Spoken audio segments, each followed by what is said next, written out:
Hi, Ron, can you hear me? Oh, I can't hear you.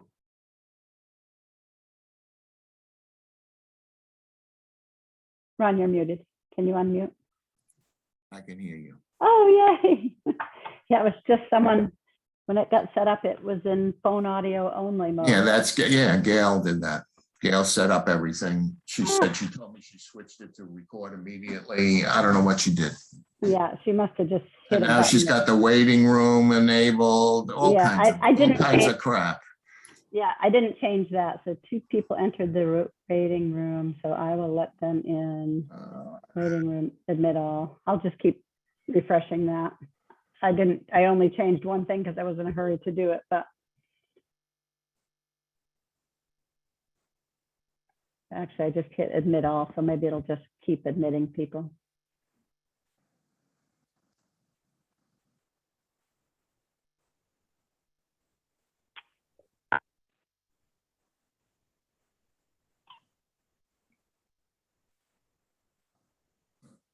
Well, the public hearing wasn't scheduled till 7, so we have, a little bit of a cushion. I had to kill that half hour anyway, but I hope that we didn't lose anyone because of it. I hope not too. It would be very annoying to me, but anyway, so. Beth, can you give me a thumbs up if you can hear? Okay, thanks. Good. Carrie's still not getting audio. I don't know what's happening with him. When I logged in, it said there's a little thing at the top that says computer or phone. And if you don't, first I didn't even notice it. So Right. then I said, oh, wait a minute, computer audio. Okay. But that wasn't there originally. But No, that I don't just think came so. now. No, I don't think it was. Yeah, you're correct. Thank you, Beth. Hi, Ron, this is Christine. Can you hear me? Yes. Oh, wonderful. Yes. I can hear you too. Okay, sounds like we're back in business. I can hear you. Yeah. Is Gary Gilbert still? Oh, Gary, can you hear us now? Probably should do like a check to make sure we can hear everybody once they're on. Yeah. And Gary just texted me, said he's still no audio, but Well, I I think don't see we all it. messed with our audio speaker seat. We probably all changed our audio right. speakers, at least I did. So if you can't hear, you probably have to. Change it back. Hello? Yes, we can hear you Yes. now, Gary. Yeah. This is Alan. Can you hear me? Oh, Yes, Alan, Alan. we can hear you. Thank you. Ron, I'm going to mute so all of us aren't answering. I'll let you answer. Now John Fauerback's having the same problem. Which one is John now? Oh, he's still connecting. He's connecting.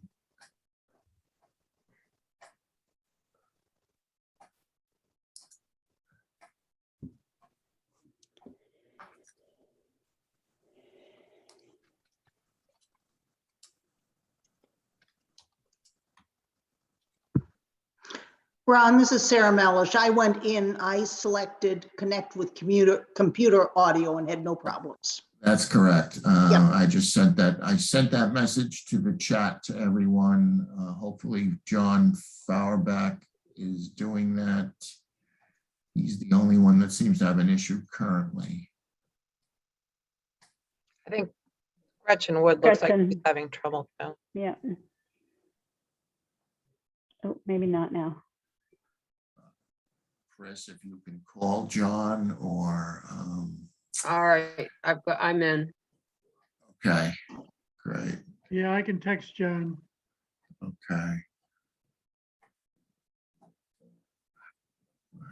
So we're at 4, 8, 12, 16, 20. That's kind of where we were before all the issues. So I'm thinking everyone's back. The good news is the public hearing wasn't scheduled till 7. So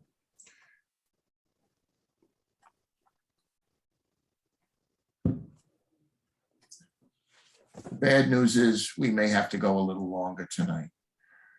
I don't know if that's bad news.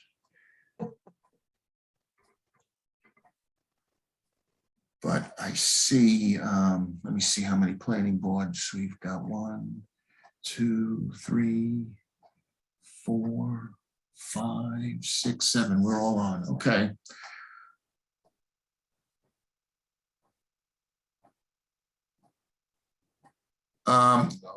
Hopefully everyone can hear.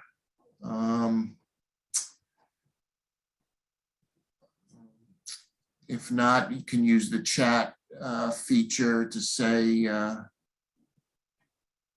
you can't. Otherwise, I'm going to welcome participants to the virtual planning board meeting of November 8th. Hopefully it's our last Zoom meeting, but we'll see. So I'd like to call the planning board to order at this time. Ms. Creighton, Here. Ms. Delicio. Here. Ms. Foley, Here. Mr. Gilbert, Here. Mr. Only, Here, and Ms. Tenney.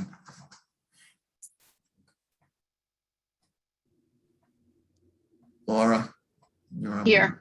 Okay, Here. great, thanks. It's like we have a full quorum tonight. I'd like to remind all board members and guests to ask to be recognized by the chair if you wish to speak, and this meeting is being recorded. First item on the agenda is acknowledgement of receipt of correspondence. Gail, can you please, did we get any correspondence? There were public hearing notices posted to SharePoint. Okay, and I'd also like to acknowledge the letter that we got from Mr. Karpowick a few weeks ago. And he did send it to the planning board, and Gail sent it on to the enforcement officer, Paul Orlando.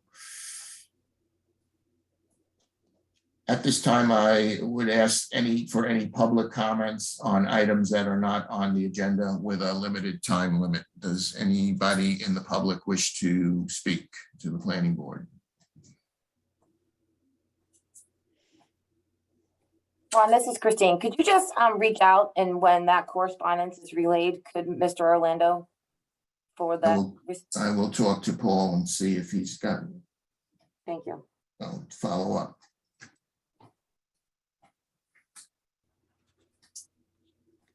Okay. Texting. Can someone hear me? Yes. Who was that? Hi, Ron. John Feuerbach. You can hear me? Yes, perfectly. Thank you. Okay, I have 7 o'clock, I believe. I'll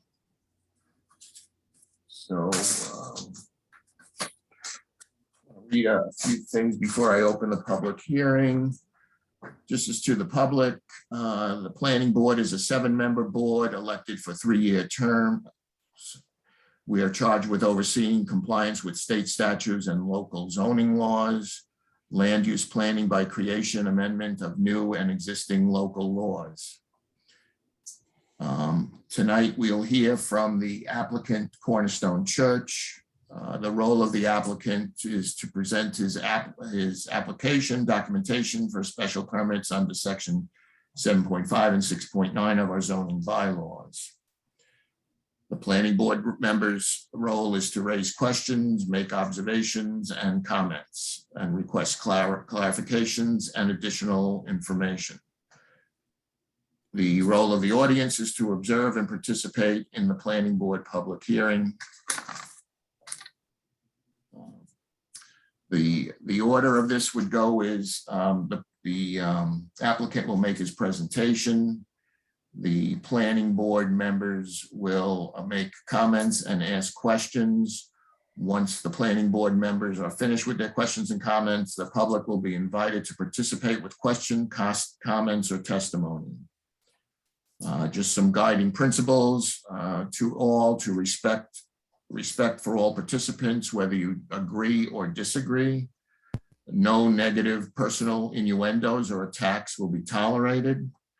Please keep your remarks focused on specific topics and issues being discussed. And please refrain from repetition of questions asked or comments made previously, so everyone has the opportunity to present different points of view and or information.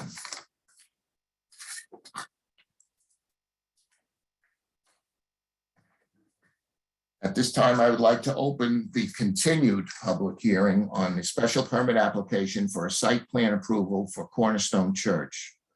The public hearing notice has been duly noticed and advertised in the Cricket as follows. In accordance with Mass General Laws 48, Section 11, the Manchester by the Sea Planning Board will hold a public hearing on September 27th at 7 p.m. virtually via Zoom to consider the application for Cornerstone Church for a site approval with special permits under Section 7.5 and 6.9 of the zoning bylaws.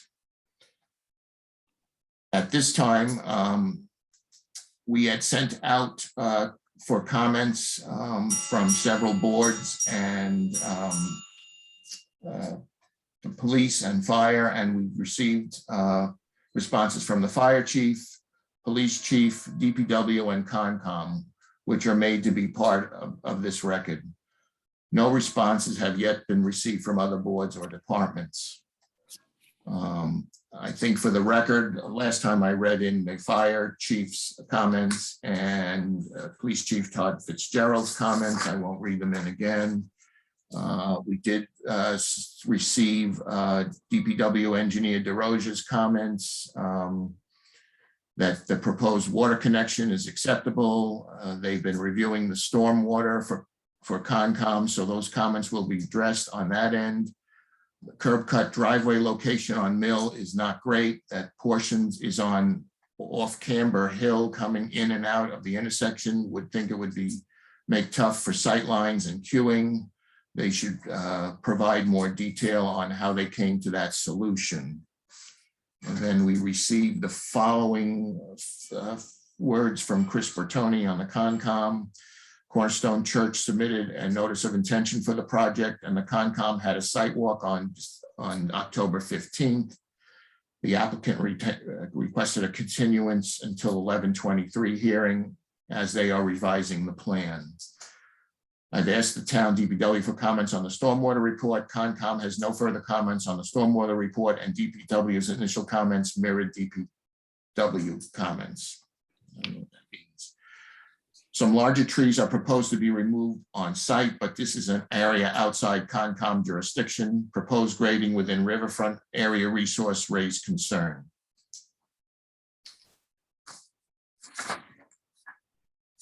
Planning board held a site walk on October 28th at 4 p.m. Board members Creighton, Foley, Gilbert, Only, Tenney, and myself were in attendance, along with Alden Drake, representative from the church, and engineer Carlton Quinn.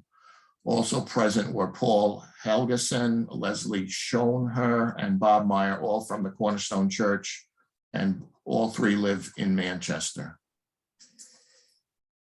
A reminder that the applicant is a church and is protected by the Dover Amendment.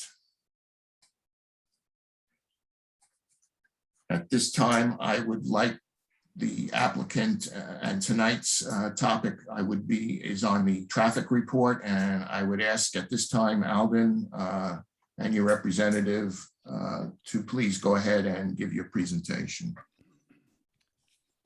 Good evening, Mr. Chairman and ladies and gentlemen. I'm Alden Drake. I'm a member at Cornerstone Church and a member of the 7-member building team. We have tonight with us our traffic consultant, Andrew Arsenault, and I believe he has a presentation, and Andrew can answer questions. One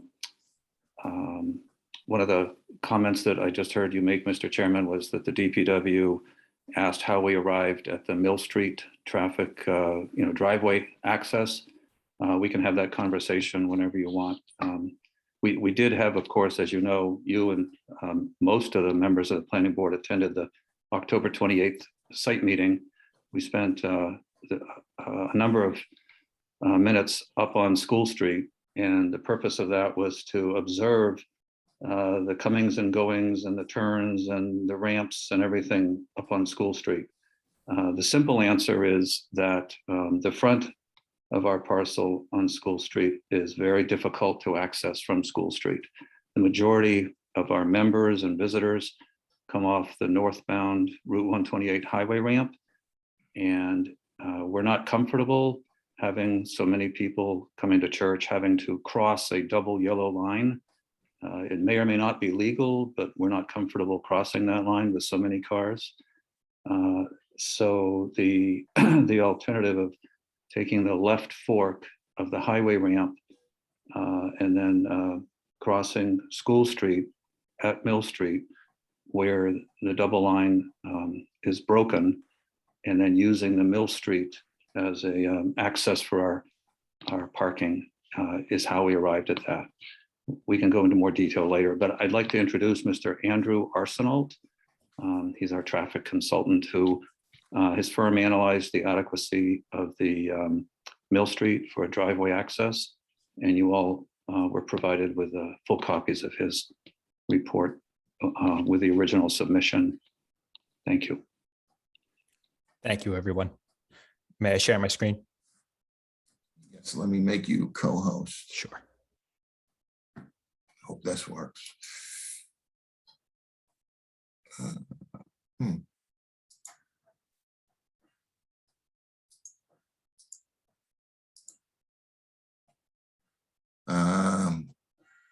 I don't think I have that ability. Sue, are you in control of that? Mr. Chairman, Yes. I recently learned that all you have to do is hit the button at the bottom that says share screen. You don't need to make them a co-host. Well, all that does is it's things that I have. Now, if you click, Mr. Arsenault can hit it. I can, okay, I just got it in. Thank you.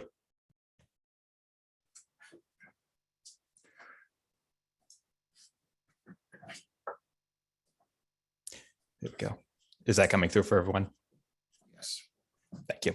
Good evening, everyone. My name is Andrew Arsenault, and I'm representing Vanass and Associates. Our business address is 35 New England Business Center Drive in Andover, and we prepared the transportation impact assessment for the project. Tonight, I just want to provide a brief review of our study, and I will be available to answer any specific questions you may have. We prepared the study in accordance with MassDOT's guidance and the industry standards for the preparation of these reports. We collected our base data this past August, which included vehicular counts and a field inventory of existing roadway conditions. We found that the project would generate a very small volume of traffic during the peak weekday morning and evening rush hours, which is somewhat to be expected for a church use.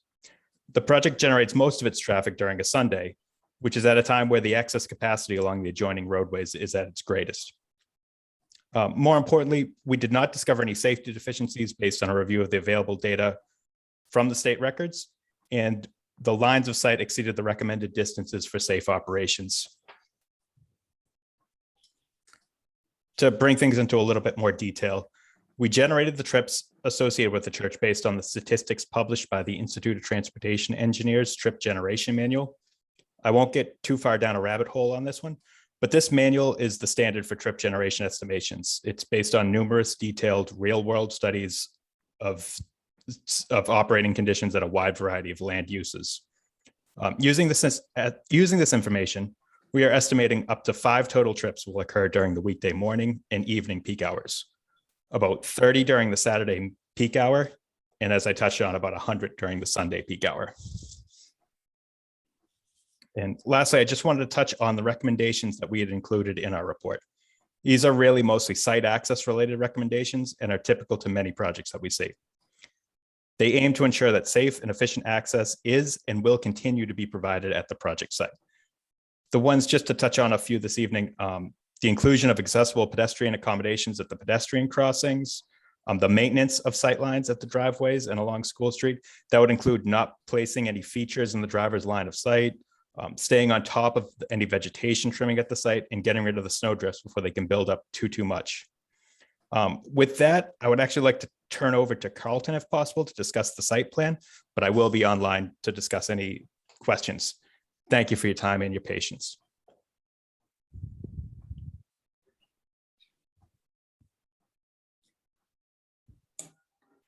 Alden, you want me to go ahead? Yes, go ahead. Thank you, Carlton.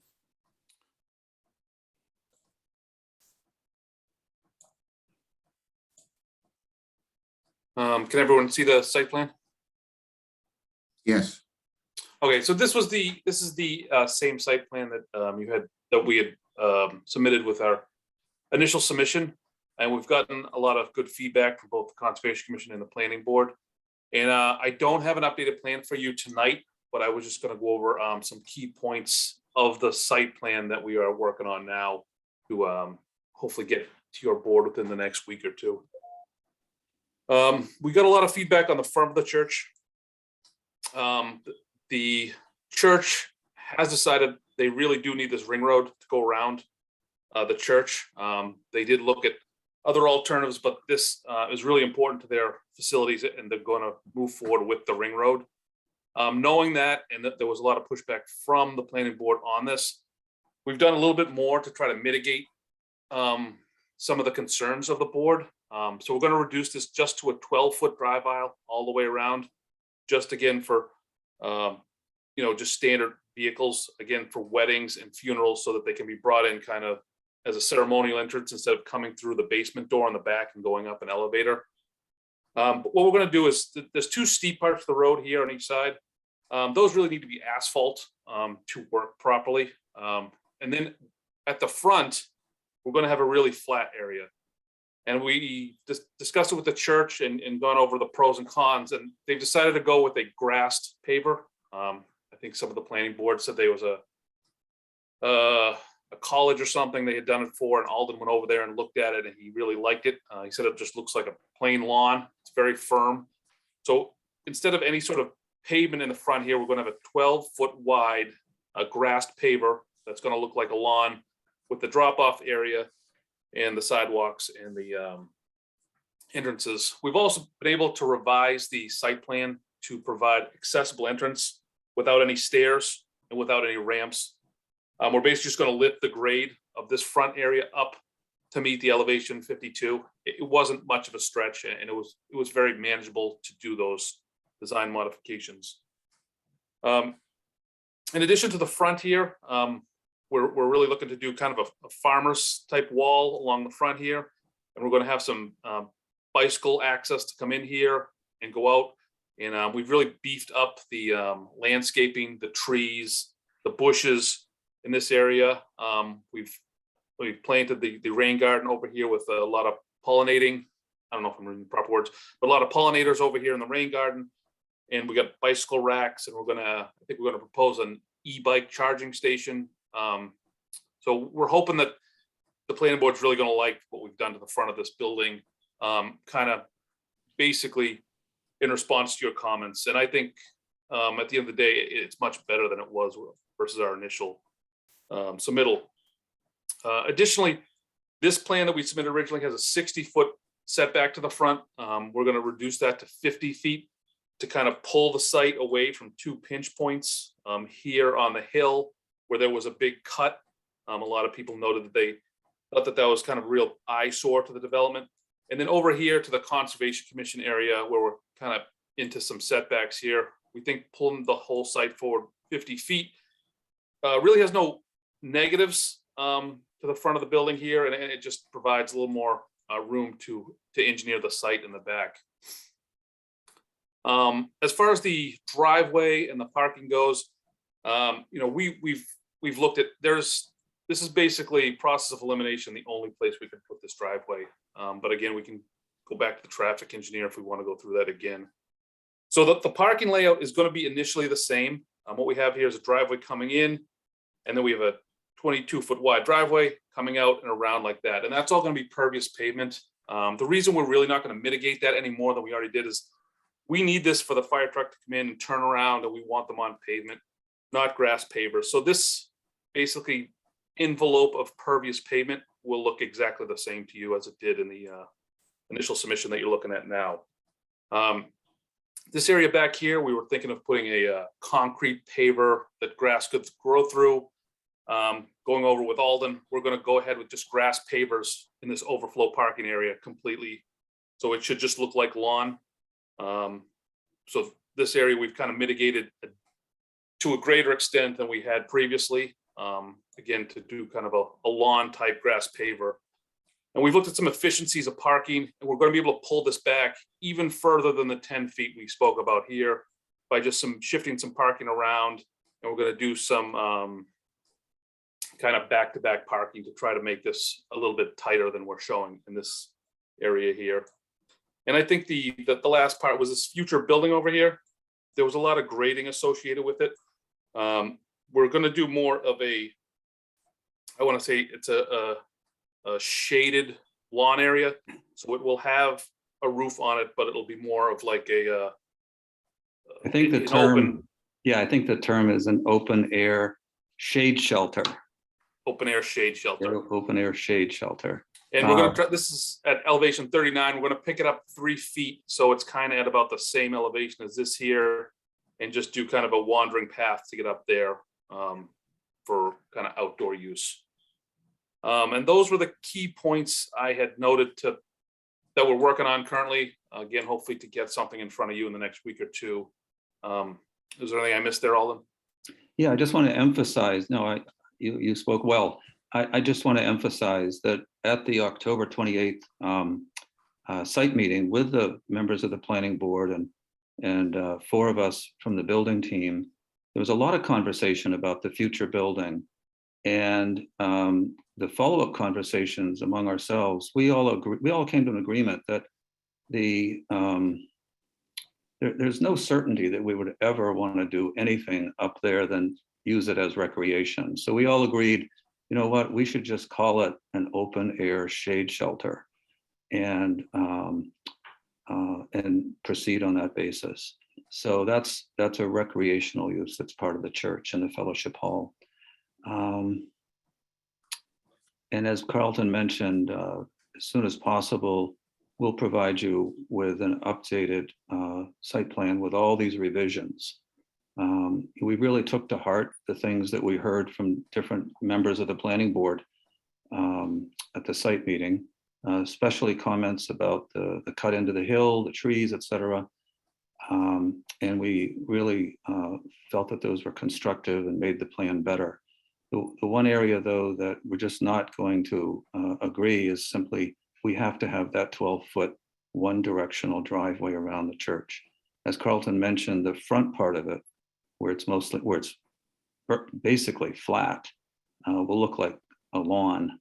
It will have vertical granite edging flush, so that as drivers come up the hill and they need to approach the front door of the sanctuary or the fellowship hall, they'll have the flush granite curbing edging as a visual guide.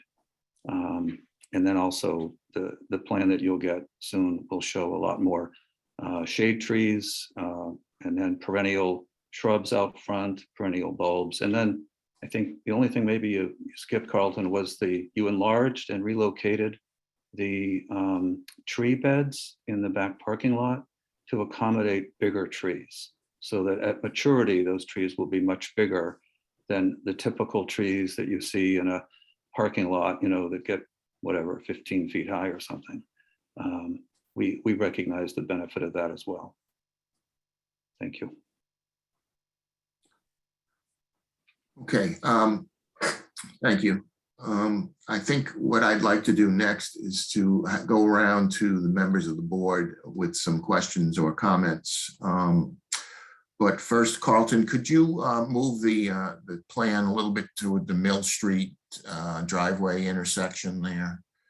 And I'd just like to ask Andrew, now I have a concern on the Sunday, when people are exiting onto Mill Street, the distance, you're coming around a curve as you're heading east on Mill Street and you're heading downhill. I'm wondering about that sight distance as cars are coming out, and making a left turn, say onto Mill Street. Do you see that as an issue, traffic wise, safety wise? Specifically at the driveway Yes, location itself? where that stop sign is, and you want to make a left onto Mill Street, yet cars that are traveling on Mill Street in that direction are going downhill and coming off a curve. I'm wondering if that sight distance is adequate to see a car coming out onto the Mill Street, taking a left. Yeah, yes. To answer your question, yes. We have about 440 feet looking to the, I call it to the east, coming out of the driveway. So that red arrow, you have about 400. I'm talking about cars coming from before the driveway there. From traveling along Mill Street? Yes. As you travel down that hill and you got a car and you're taking a curve and you got a car coming out of that driveway making a left. Is that is there enough sight distance in that curvature to see that car?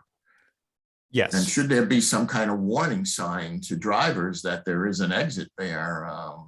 I don't know whether it's flashing or what, that cars are exiting there, especially on a Sunday morning. I can definitely look into the warning sign. I know that we do have sufficient sight distances, looking both directions, coming up Mill Street and looking out towards School Street. So you can see from where that stop bar would be, you would have clear line of sight to School Street, which is about 120-ish feet. So you would have sufficient sight distance, taking into account that people are going to have to stop at Mill Street to turn. You'd have to slow down naturally to make the turn, either coming right or left off of School.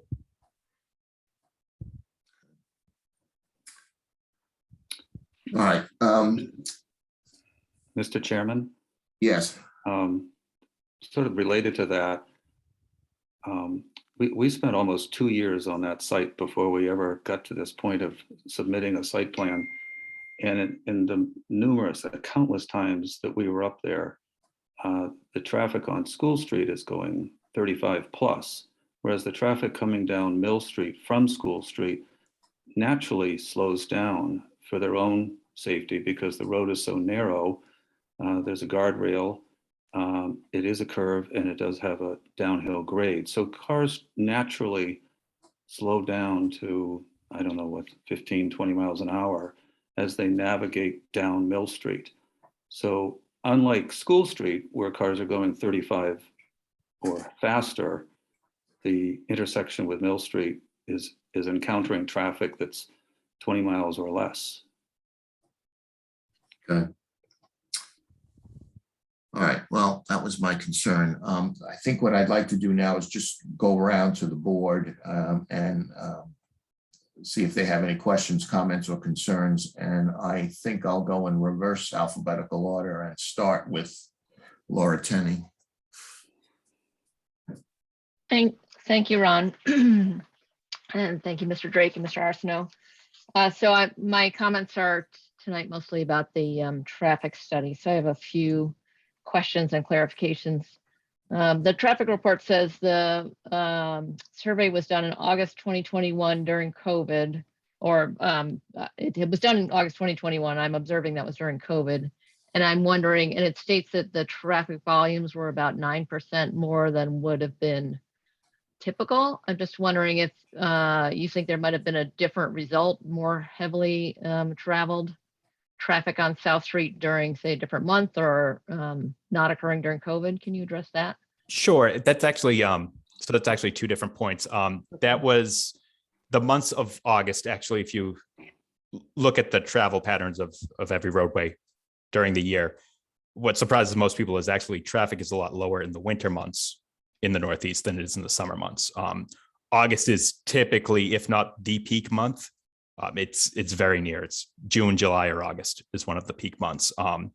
As we looked at some of the study, when we looked at some of the study areas nearby, August volumes were actually 9% above average.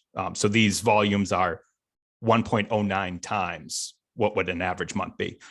We did not adjust them down. We typically do not. We only adjust up to bring everything up to average month or higher. I've never in my life adjusted down from a peak month. And this, yes. Thanks for the clarification. That's helpful. Do you count cars? I'm assuming you don't. Do you count cyclists or pedestrians? We did not. I can check. Off the top of my head, I do not think that we counted cyclists. I can double check for sure, but I do not offhand remember. Sorry, I didn't mean to interrupt you. No. One question I would have is that Sunday mornings are typically the heaviest for cycling. That's a common ride day, and Sunday mornings are the time. So, and many cyclists head up and down South Street, and some come from Mill Street as well. So just a concern about sight lines, about more cars, potentially turning across the cyclist path as they're on South Street, and what kind of measures could be taken to ensure that safety. Okay.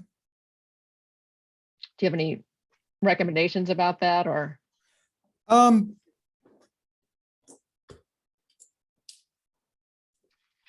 mean, offhand, it's hard for me without something to quantify right in front of me. But yes, I mean, we have a lot of experience with with treatments for cyclists. I'm assuming runners as well. Definitely pedestrians. runners. You made the comment in the report that the curb ramps are needed and all of the crossings should be made accessible. And certainly Mill Street right now does not have accessible crossings, nor does it have a crosswalk. I don't know if perhaps it should. I don't know if it meets that demand or not, but curb ramps and accessible sidewalks at a minimum, and maybe there are some markings that are needed to make it safer for cyclists as they're passing through. Absolutely. I mean, we can look into if the road is wide enough. I mean, we don't want to put in we don't want to put a bicycle treatment where it's not going to be sufficient. That does more harm than good. So I don't know exactly offhand, but I can take a look if there are any treatments that might fit along School Street. Okay, great. I think the measured width in the School Street was pretty wide, so it might accommodate something there. That's what I recollect as well. But in your table 3, you said that the desired sight line is 195 feet, the minimum is 115, and the measured is 120. So it does exceed the minimum sight line. This is for looking west from the project driveway, but it doesn't meet the desired sight line. What do you do with that information and recommendation? Sure. No. So I'm sorry for being. I've had this conversation in my office as well. The required minimum is the required minimum. That's what provides safe. What that desirable is, it's a measure of if you are taking a left or a right turn off of a side street out of a driveway, how far can the driver on the main road see you and slow to, I believe it's 70% of their speed before they have to, if they have to slam on the brakes. So they won't hit you, but they're going to have to jolt to a stop. And then somebody behind them is going to have to jolt to a stop. That's what the desirable seeks to measure. And it's honestly kind of confusing. And I don't want to get too technical tonight. If you actually get up to 50 and 60 miles an hour, which isn't the case here, you'll actually see that the desirable is less than the required minimum because the cars are going so fast that as you pull out, you continue on the main line. So it's kind of a moving target. The recommended minimum is, or the required minimum is, you pull out, your car stalls. It's just sitting there. Will that driver hit you? You're stationary completely, or a box falls off the back of a pickup truck, something along those lines.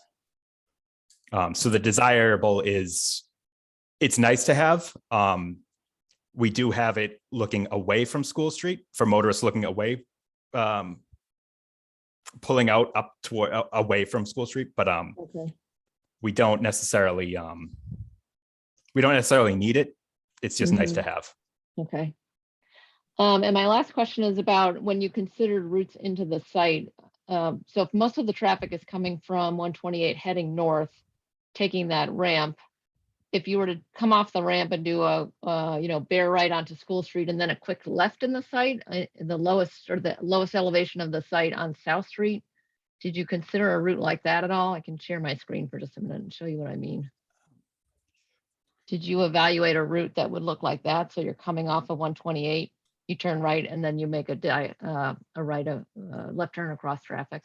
Yeah, we had, through the chair, that was not part of the scope of the traffic study for Mill Street, because the church, the building team, over months and actually a couple of years, experiencing School Street and experiencing the multiplicity of travel lanes and accelerating, decelerating, it just wasn't safe. We're not comfortable coming off of that ramp and then getting into the travel lane, heading south on School Street, and then taking a hard left turn across an oncoming lane that's accelerating, going north and crossing a double line.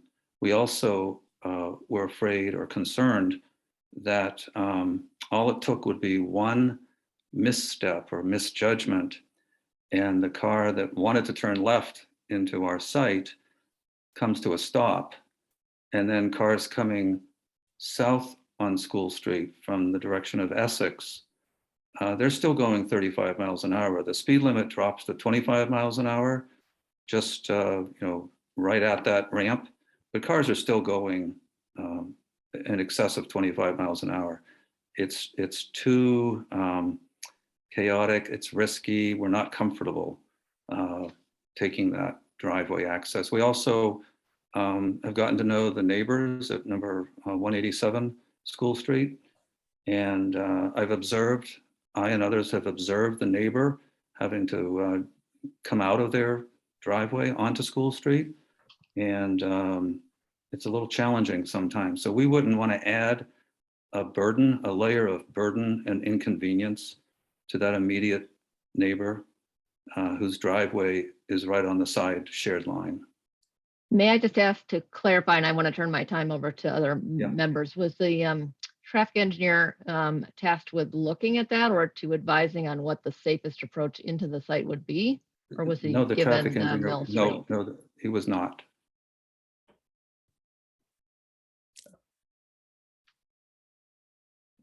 Okay, thank you, Laura. Thank you, Ron.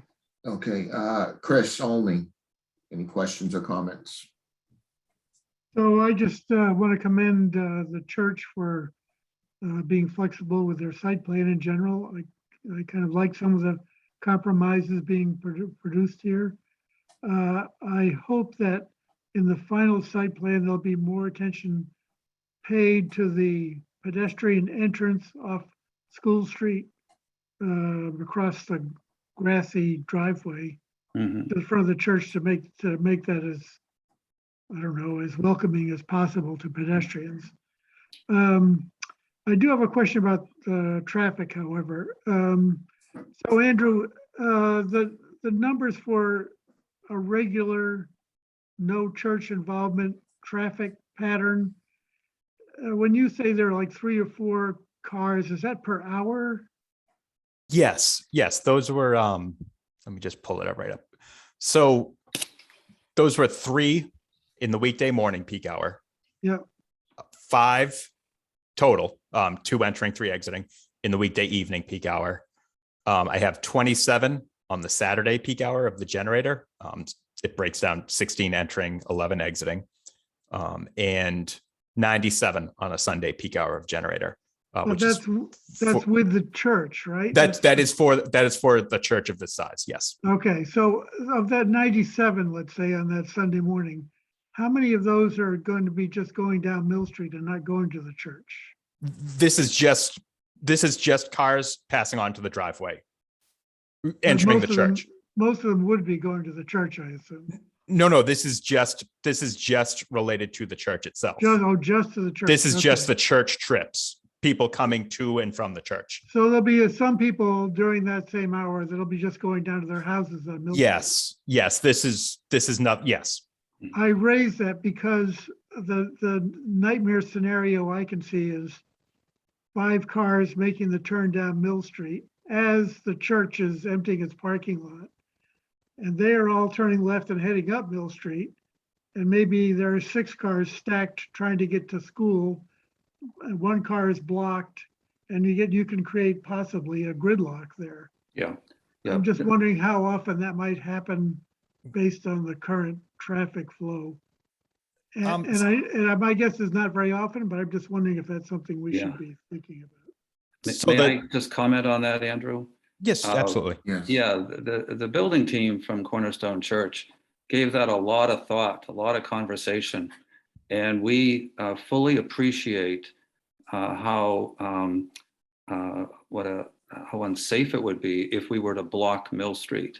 So just as we are resolved not to park in front of our property on School Street, and we are resolved not to park on Mill Street, on either shoulder of Mill Street, we are equally resolved never to block the eastbound flow of traffic on Mill Street. We are resolved not to block that traffic. We want to be good neighbors. We understand that if we blocked that eastbound lane of Mill Street, it would get people very upset, and justifiably so. So we have been very preemptive and thoughtful in anticipating a problem, and we will ensure that that problem does not happen. Is there a big sign you can put up by that stop sign that says, "Do not block the intersection"? Thou shalt never block the eastbound lane on Mill Street. I like that "thou shalt," maybe with some Thou prayer shalt, that hands. will be the 11th commandment. Yeah. Okay, thank you. That's it for me. Okay, thank you, Chris. Mr. Gilbert, any comments or questions? Can you hear me, Ron? Yes. I think I understand the church mentioned earlier they're concerned about road noise and sound. So I can understand they want to keep their buildings set back from School Street, at least a reasonable amount. And they moved it from 60 feet away to 50 feet away. And I think which is good. I think making the entry at grade is a real plus for the church. I'm going to reiterate what I said at a previous meeting, is I still feel very strongly to try to be the protector of the look and feel of our town. And I really feel this church is a much more suburban design than a village design.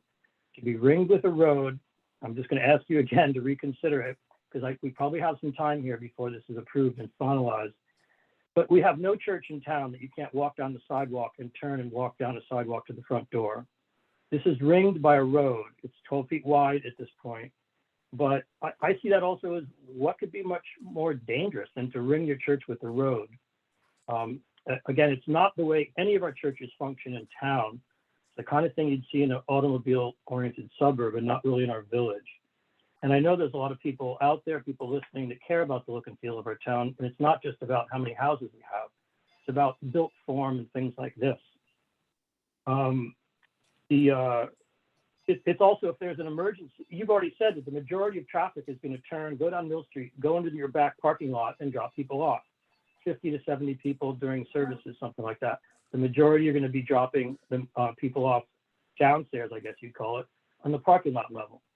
So that lessens the need for a ring road and a drop off in the front. What I've suggested before that might help, you showed it on one previous drawing, is a bump out on School Street for maybe 2 or 3 cars in length. It could be signed, this is for elderly only or for emergencies, but that would be a great way to drop off the elderly, for example, to go straight into the church room. I spoke with the chief of police about it. He agreed that would be really good, because otherwise you either stopping on School Street and pulling somebody out of the building, or having to make a right turn to Mill, right turn to the driveway, and various turns in the parking lot to get somebody and take them out of the building. So I think there are safety reasons to reconsider it, as well as our look and feel of our town. In addition, a couple smaller points, the parking, I'd like you to put the site plan back up if you could, because that's what we're sort of talking about here. In the parking lot, it's very hard for anybody who parks to cross across all the cars and get to the rear door entry. The median that you have going more or less north-south or northwest, southeast, what's the width of that median there separating the parked cars?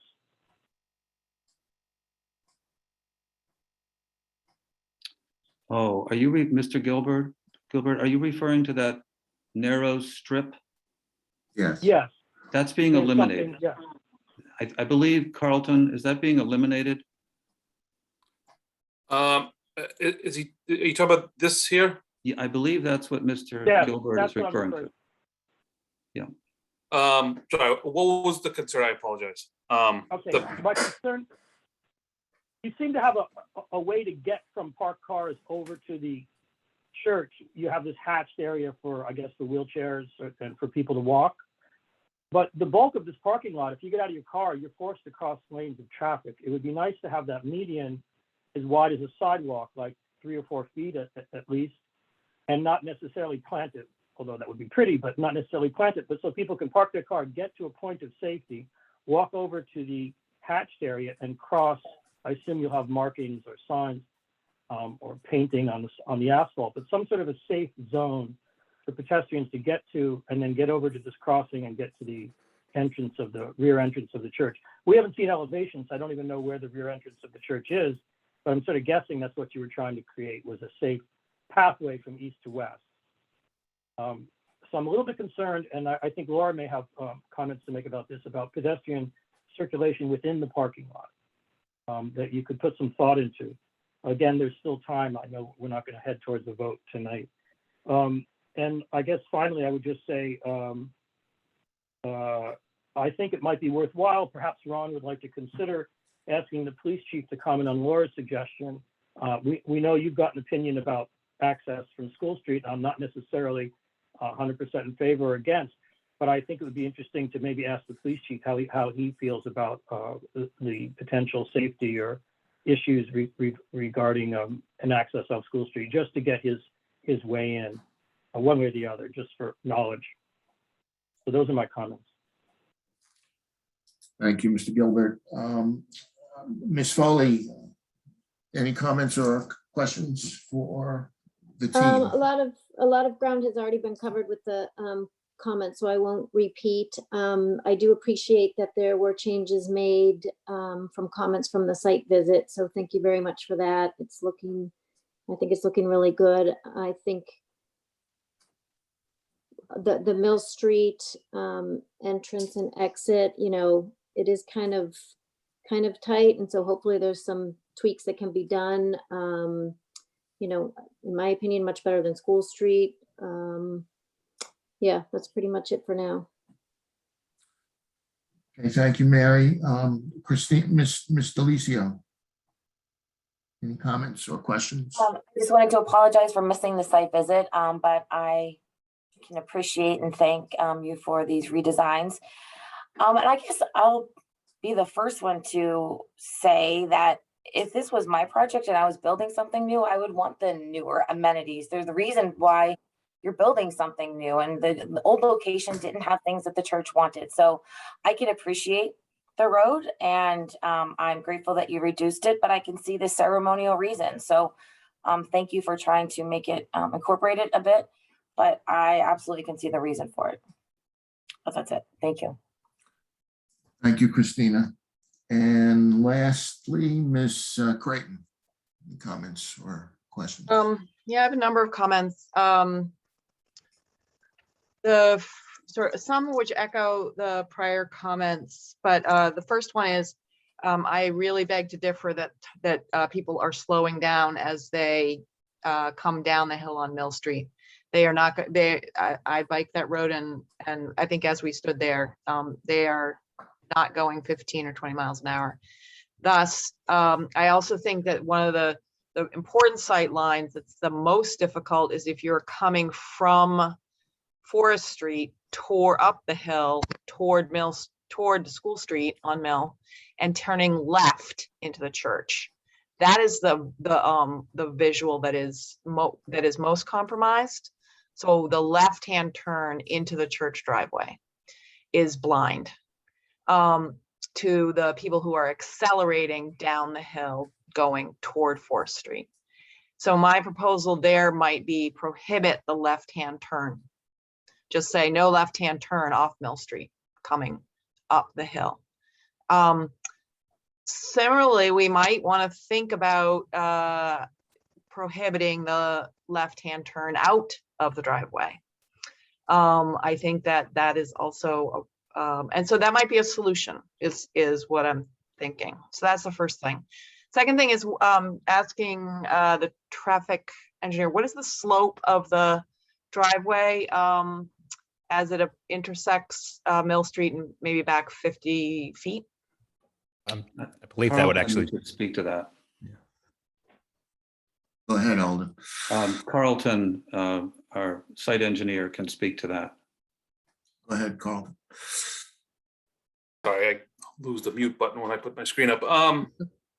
I think we maxed the driveway grades at about 7.5% in this area to try to get down from Mill Street as soon as possible. So I think that the other thing is, you know, if that, I mean, that's a fairly good slope there. And I'm wondering if there's a way to bring the driveway in closer to the back of the property, maybe closer to that intersection of the pavement and the pervious pavement, that line that runs from 11 o'clock to 5 o'clock. Excuse me, Carlton, before you try to answer that, please refresh my memory. My recollection is that the driveway slope and the distance from where it meets Mill Street meets all the engineering and code standards in the town zoning bylaw. Am I mistaken on that? That's correct. I think the maximum slope in the subdivision rules is 10%. 6%, I just looked it up. Is that for a minor road? I'd have to check. But the point being here is is the concern about site distance and the speed at which people travel on Mill Street. So that's my comment. We can figure, you can take the second thing. I do agree with Christine that, you know, I agree with both Gary and Christine. I'm still not in favor of a ring road around it, but I do like your idea of making it the grass pavers if it is going to remain. It looks like it's one way and you've reduced the width of it. So those are good things. So thank you. The other thing is that tonight you represented that the future building site would actually have a structure on it. And that's the first time we've heard that. And so did I understand that correctly through you, Mr. Chairman? Yes, that would be a future open air shade shelter. We're not leaving it undefined. In the revision, which Carlton and the building team and I are working on, the revision will call it what we're describing, an open air shade shelter. It will be smaller than the footprint of the plan that you're looking at. Okay, so it is a structure. Yes. By our zoning, so with footings and. Correct. Yeah. Okay. Yeah. So it's not a dwell. It won't be a dwelling. You know, it's not for sleeping and things like that. Right. It's a structure and. Yeah, it's an accessory structure. That's right. Okay. And the other thing is that I'm concerned that we, in terms of just procedurally, we don't have, we don't have the revised plans, and Plan C1 103 talks about the grading and the drainage plan as being conceptual, and the underground utilities locations being approximate. So I think before we can even move forward or even timelines really start. We need to have some final plans. And lastly, I do think we should have a stormwater engineer review this plan. I know we talked about the benefits, which I am delighted to see, of the pervious pavers, but this is a pretty good slope here. And we want to make sure that the overland flow is carried enough by the pervious nature of the site, and that that stormwater catchment is not going to be needed to keep the neighbors from getting flooded out or some other unforeseen and unintended stormwater result. So I don't have the expertise to do that, but typically I know, having been very involved in the site plan review of 2 of the schools, it is typical that the site plan process has a third party review this. And I believe that Chris Bertoni's memo suggested that as well. Perhaps we can coordinate with the Concom and do 1 review rather than have 2. But I think that's incumbent upon us, and in keeping with the special permits. Lastly, yeah, and that is provided in section 6.9.6. And lastly, the sewer main work that's going to happen. I'm not certain that we have a plan that details that location for the new sewer main, and the work that's going to be done, maybe even off-site to make that. I know you said there were going to be improvements to the neighbors, which is great, but we should have a plan that's stamped that indicates the location of the new sewer main, and it should have review with the DPW director and any other parties. So I think we're a ways. I don't believe we have that in our set, do we? There was a location of the force main. Yeah. It was, Carlton, it's indicated as an approximate location. Yeah. It's if you read the notes, Right. they are it's based on so it's not as. If I could just note that approximate is used a lot of times with underground utilities because there's no way to guarantee where the location of a utility is. So when you use the word approximate, that's standard practice in engineering for any underground utilities. So is the easement an easement to the town? No, it's a private easement, I believe. Correct. Okay, and the main is a private main, or is it a town? It'll be private. a private force main up into School Street and continue as it already is. Ron, do you know, has the DPW director looked at that particular portion of the plan? I believe so, but I will go back and check. I think Nate has, so okay. I'll dig out that information. I think that was about a month or 2 ago. I'll dig it out. And I'll ask him if we don't have that.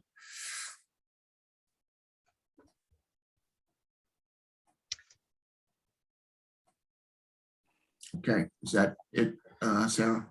I think that's it for right now. I mean, I think that this Mill Street intersection is probably the right place to enter the site, but I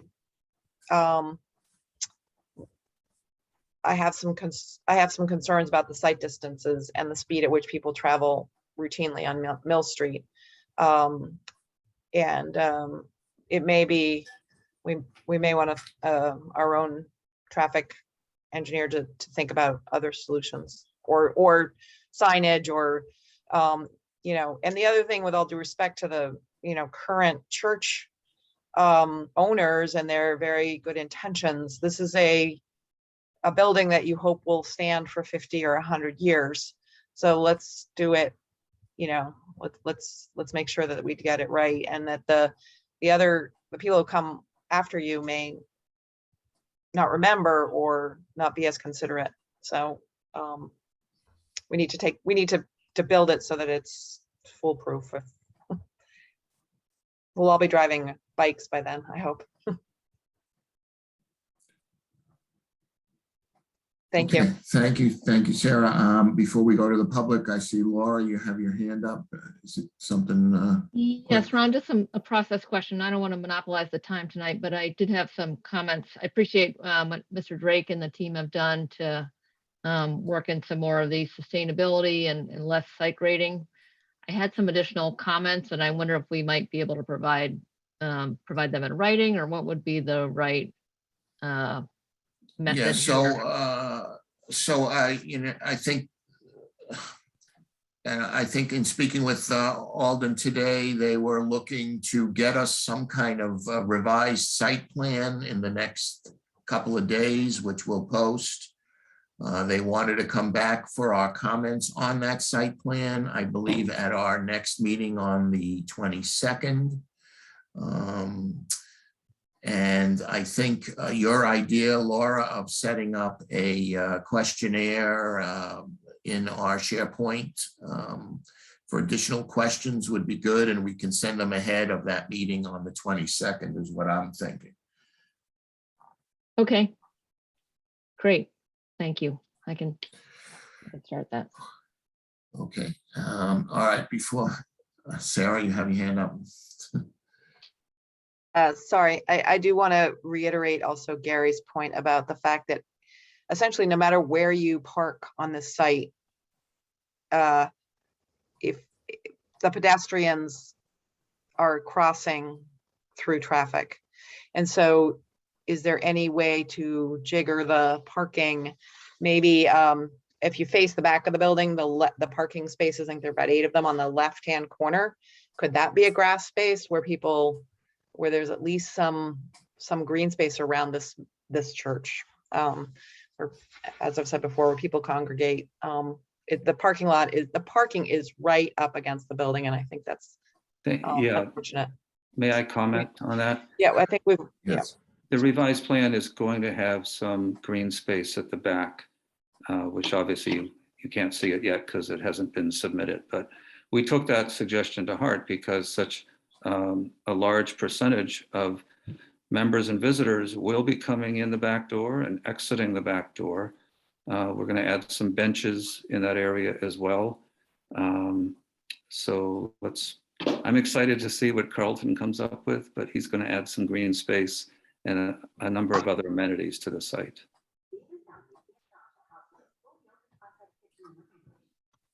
Okay. Ron, I'm sorry to interrupt, Ron. I can't find my hand. My screen's a little funky. I'm sorry, but could we just actually create maybe one folder, especially now with some new additions for this project, instead of, a few pieces here in each week's folder? Could we combine those into one central location, please? Yes, I'll have Sue set that up. Thank you. Thank you, Sue. Okay, at this time, anybody from the public have any comments or questions to the applicant?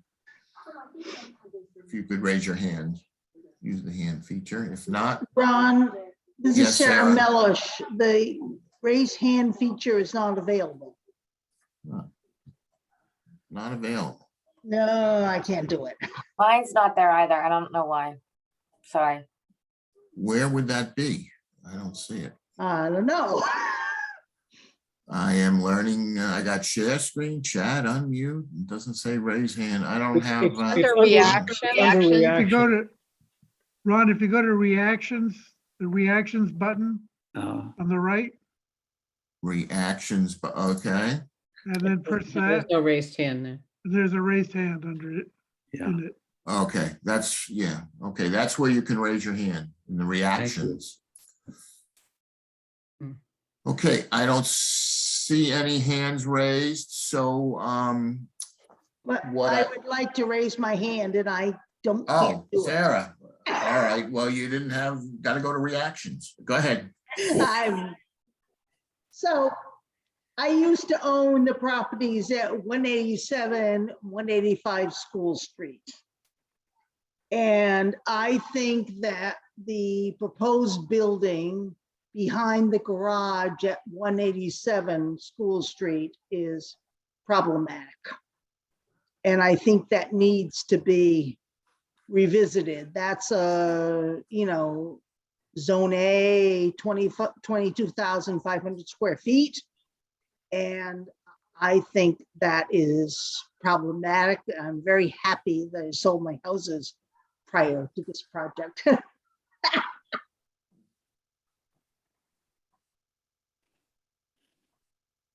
Okay. Is that it, Sarah? Okay. All right, any other comments from the public? Okay, so, Oh, Ron, yes, Sarah, I have a question for Sarah. Maybe you could expand on what you're saying. It's problematic, but did I miss it, or did you explain why? Or could you write something and send it to us? So the property that was sold had a small piece of property behind 187 School Street, 185 School Street, which went out to a driveway in town. And it's very hilly, very problematic. And the house dates back to 1684.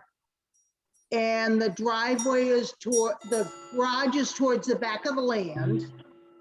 And what they're proposing for the auxiliary structure is having a significant adverse impact on the historic house at 187 School Street. Do you mean it aesthetically or because of grades? Both. It's very hilly. There was a small space behind the garage that went up to beautiful hills. And so if they're going to build behind the garage, they're going to have to remove hills.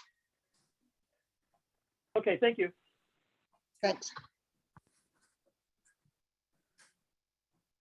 all right, Alden, and thank you for coming in.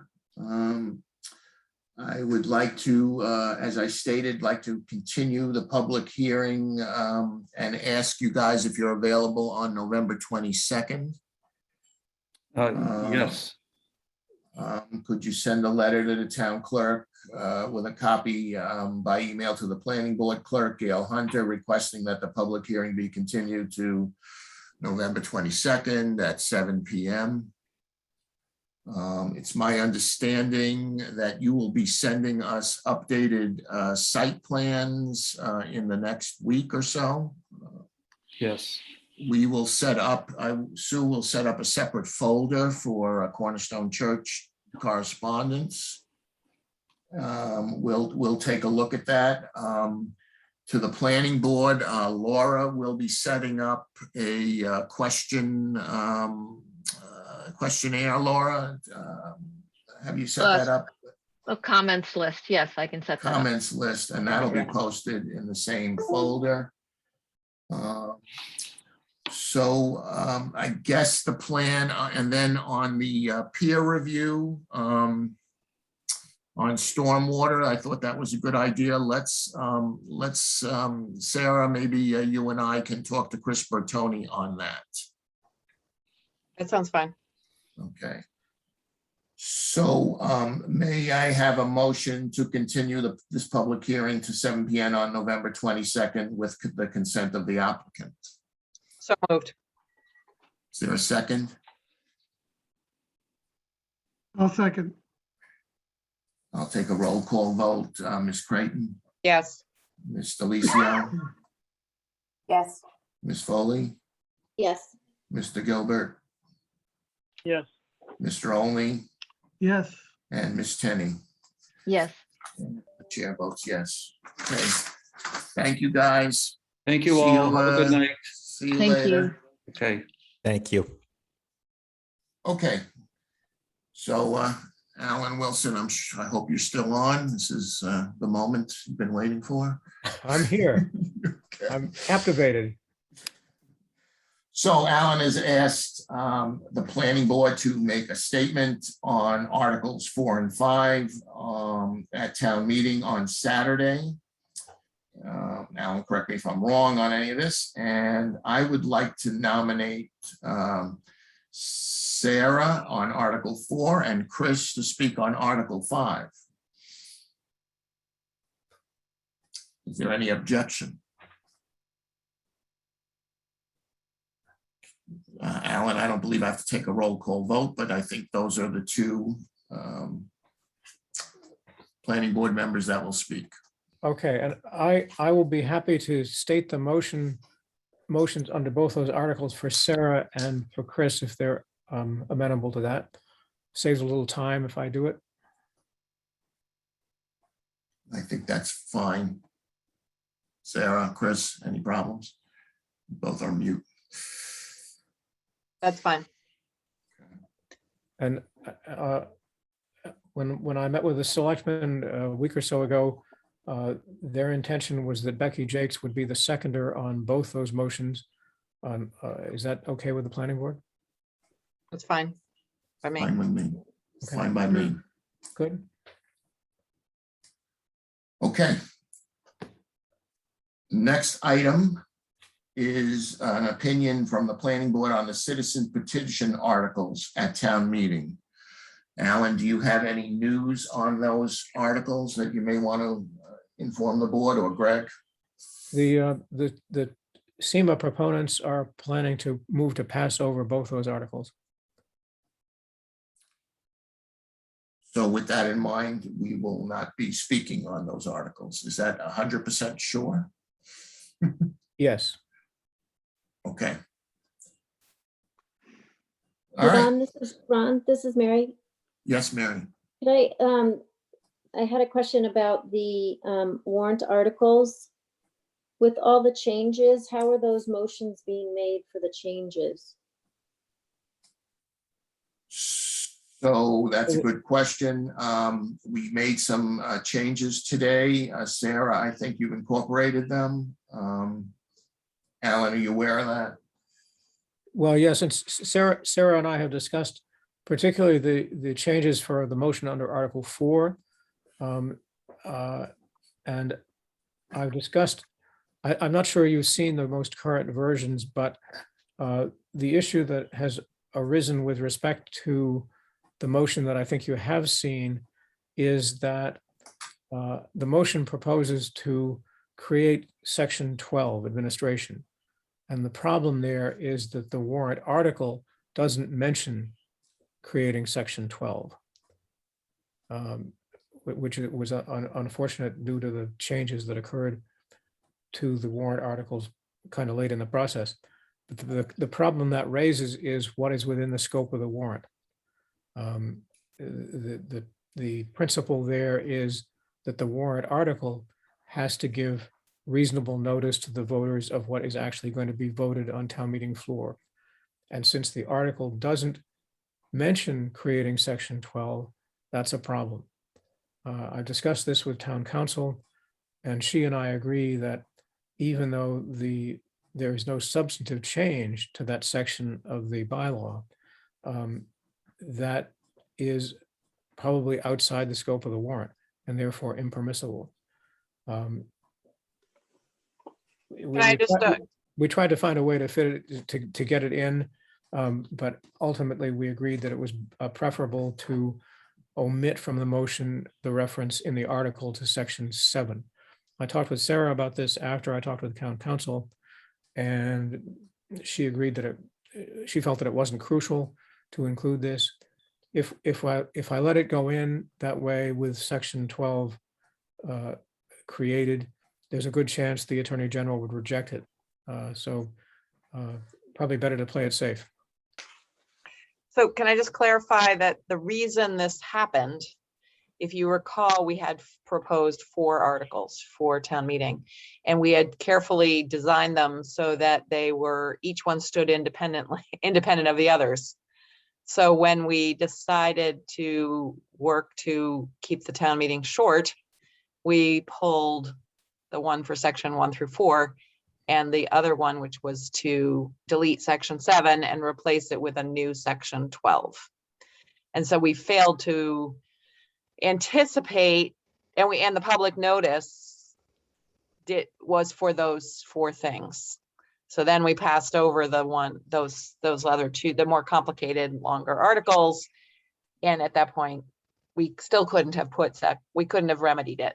So our effort to keep these articles independent means that the administration section will remain in section 7 in the middle of the bylaw where it doesn't belong. And we have an article written for April already. I guess that's the good news. So that's the reason. And then to Mary's comment, I think the other, Alan and I reviewed the other changes, and I can share those if this is, or do you want to, we can do it later in the meeting. But I think that Alan feels that those are small clerical kinds of things, and that it's my opinion that we just should have a handout, that we move the article as printed on the handout so that so we don't have to spend time clarifying those clerical changes. So I can go over those and share the screen with you when you're ready, Ron, or we can do it later. So that would be a handout for Article 4. Article 4 only. Yeah, Sarah and I also agreed that the motion for Article 5 is simple enough that it can be done verbally. Could I ask Okay, you well, a question about Article 5? Because in different places, it says to delete 6.14.3. I don't know if that's still in or not. It wasn't part of our October 12th public hearing. So I just want to make sure it's not in Article 5. It's not in Article 5. It's in the article, but it's not in the motion. Not in the motion, right? Yes, I mean, it's what was in the posted, it was in the paper, but once it gets to town meeting, it's not going to be there. Is that correct? Well, what will get to town meeting is a motion, which I will state verbally, and it will not include that section. Okay. The reason on that was we realized that 16, that larger section needs work, not just the subsection. And I will, when I state the motion for Chris, I will note that that deletion is no longer in there. Great, thanks. And then as part of the articles, do we have a clean table of contents? Is that a deliverable for town meeting?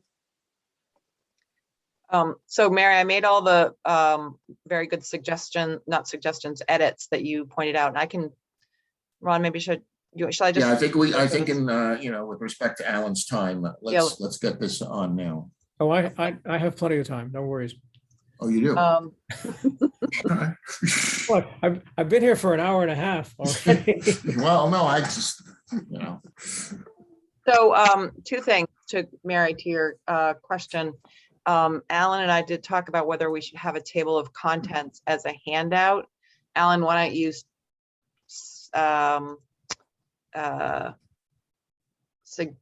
give your opinion on that? Sure. I think at this point, we have more handouts for this meeting than we have actual articles to be voted on. And I'd like to keep the number to a minimum if they're not essential to what the voters are going to be voting on. And I think they're not going to be voting on the details of the table of contents. It's just referenced in the motion under Article 4. So we can have a clean table of contents to put on the website by tomorrow morning, because the only change is this. But I think it will just be on the website is what Alan's recommendation is. Then walking through your specifics is that 6.2, 4. You can read them here. This was I just cut and pasted from your variety of emails. So I changed this as you and Chris went back and forth. 4.6 to 9. Is going to get renumbered to 9.1. All of these are items here. These 3 bullets are all related to this item about section 7. So this will all go away. We're going to delete any reference to any of that now. So the effect of that, just to be clear, is that section 7 administration will remain section 7 administration. Right. Without changes. Oops, I was just going to read. And we just need to make sure that the article because the original article says that we're intentionally leaving section 7 blank, so that needs to. We'll be delete that.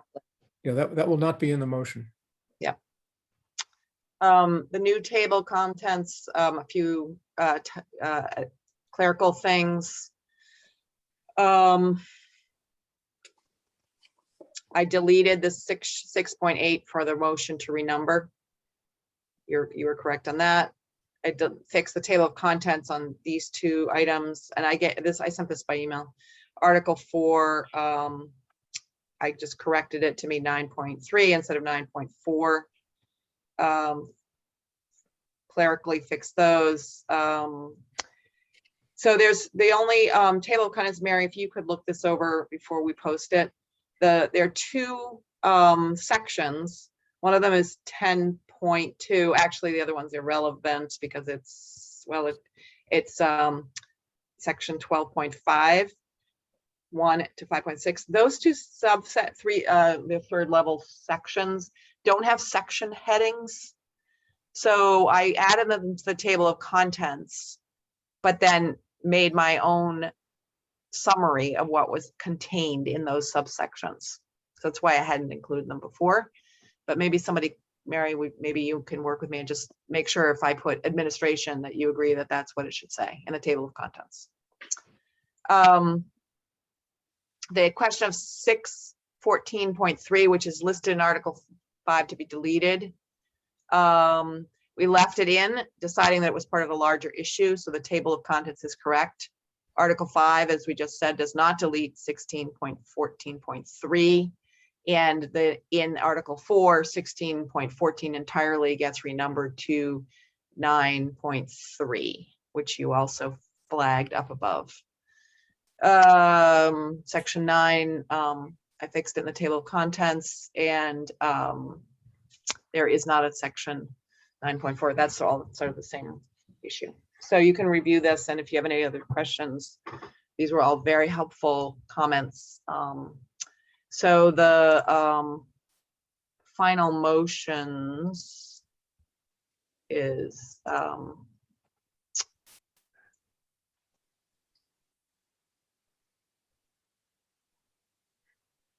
final motion. Alan, can you see the motion here? Yes.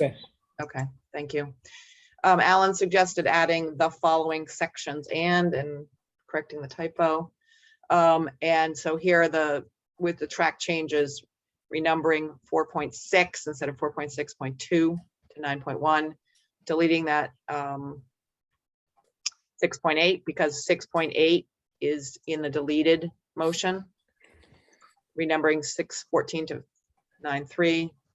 And then we will take out all of the reference to section 7 and section 12, the new section 12. So Ron, it might be useful to just make a motion to have concurrence that this will be the motion on town meeting floor. Does that make sense? Let me just add a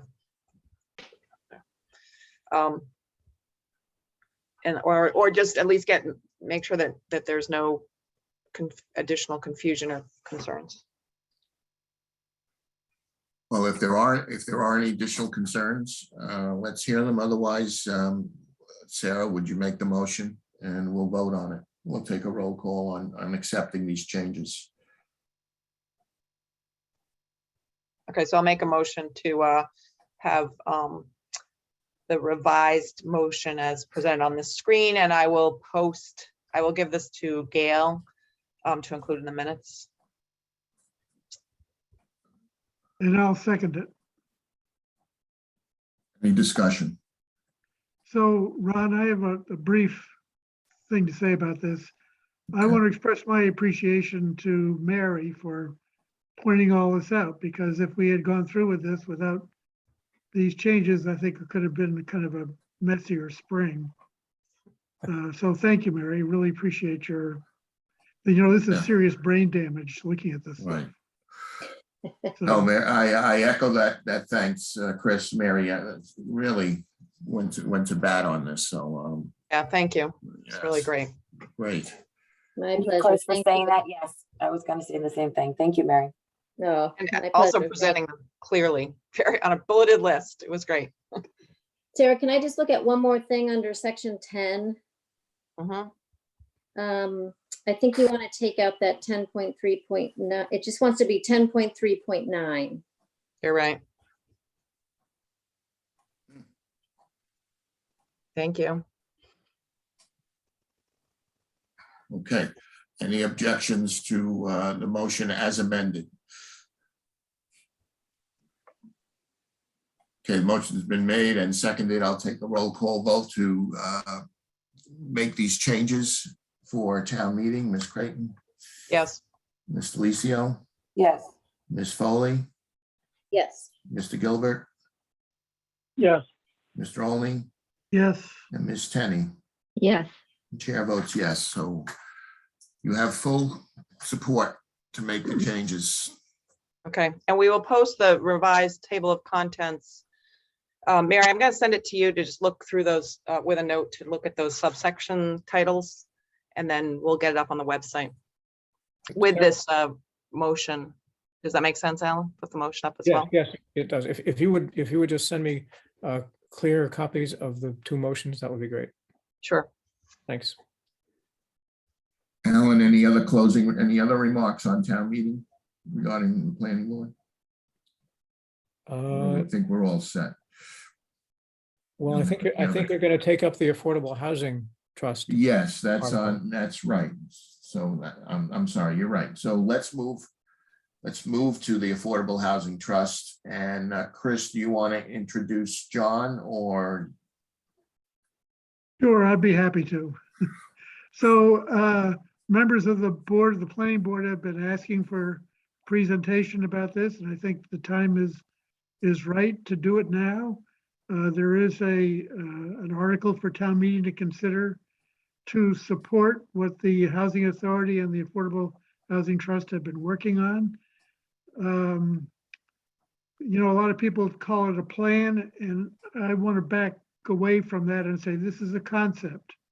Where nothing is set in stone. We're just trying to gauge the support in the community so we can move forward with some kind of a project. And on that note, I'm going to turn this over to John Feuerbach, who's the chairman of the Affordable Housing Trust. Thank you. Thanks, Chris. Can you guys hear me? Yes. Excellent. I just had to check, given the situation here tonight. Yeah, John Feuerbach, chair of the Affordable Housing Trust. I also want to introduce someone who doesn't really need any introduction, Gretchen Wood. She is a member of the Affordable Housing Trust representing the Housing Authority, Manchester Housing Authority. On Saturday, both Gretchen and I are going to be seeking town support for Article 6. And with that in mind, we are hopefully get planning board support tonight for Article 6. It's endorsed by the Board of Selectmen, and recently we have support from the Citizens Initiative for Affordable Housing. We seek town support for a number of reasons, including it affirms approximately 3 years of really hard work by not just the Housing Authority and Affordable Housing Trust, but really a lot of people in the town who've engaged in community affordable housing. It's resulted in a proof of concept feasibility study for the Newport Plains Loading Place and Pleasant Street site. We've had numerous opportunities of outreach and engagement. So we see this as an affirmation, the town vote of support. It also advances what we strongly feel is a community vetted plan to create and support community affordable housing. Sites are integrated in the neighborhood. We heard some people yesterday at the SEMA meetings talk glowingly about how, you know, there's a neighborhood fabric, there's possible walkability with these sites. So we think that is strong reason to support what's going on. It goes without saying, but I'll say it anyway. It's one of the real few tangible ways that we could move the bar a little bit, getting closer to the 10% state mandated SHI that we've all come to learn about and know about since a development in town. It's consistent with the recently adopted master plan and specific to the Pleasant Street site, DPW site, that exhaustive master planning process where folks opined, met at the school, divisioning, resulted in favorable response for some form of community housing on the Pleasant Street site. We also think that it's a very important indicator of town support to the development community, who in essence will then be taking this task on. What I mean by that is we're the Housing Authority and the Affordable Housing Trust will be soon issuing a development request for proposals for the site. And what we'd like to do is right up front indicate that the non-binding vote indicates support of the town for the concept. In addition, the town has approved in the non-binding nature a willingness to consider relaxing the land price, or whether the deed price or a lease payment on the Pleasant Street site in an effort to reduce development costs, which would then enable the development to promote more community affordable housing. 2 or 3 years ago, we tried to solicit a development partner. We got no responses, but what we did hear is that absent any sign of town support, and it's something that we really don't want to consider. So we think the non-binding vote on Saturday, something that we could insert into the development request for proposal, sort of moves the bar and enables us to get more responsible developers to respond. So it is non-binding in nature. As Chris mentioned, the concept, it's preliminary. And in all of my conversations and all my engagement, when people talk about details and exact number of units and design, I step back and say, we are more concerned about process right now and reaching out to people and getting ideas. And we emphasize that it's preliminary in nature. So what we'll talk about on Saturday, just in a moment, just for a very quick moment, but I know Alan's going to keep an eye on us, is that we really just want to gauge the temperature of the town right now, knowing that we will have to come back at a town meeting in the future for a number of reasons. One, any transfer of the Pleasant Street site, we just can't do it without town vote. Any consideration of a deed price or a lease payment or some form of a payment would have to be approved by town vote. So we plan to come back. So we're emphasizing that because this is really just a step in the process. I think the fun starts when we put out the request for proposal, we get a developer who's responsible and advances design, development, and finance matters, engages all of us in town, all the boards. And at that point, when we feel as though we have a realistic plan, then we would come back to town meeting. So with that, we ask for the town support on Saturday, and we seek the planning board support tonight for that. Gretchen, I don't know if there's anything that you would like to highlight.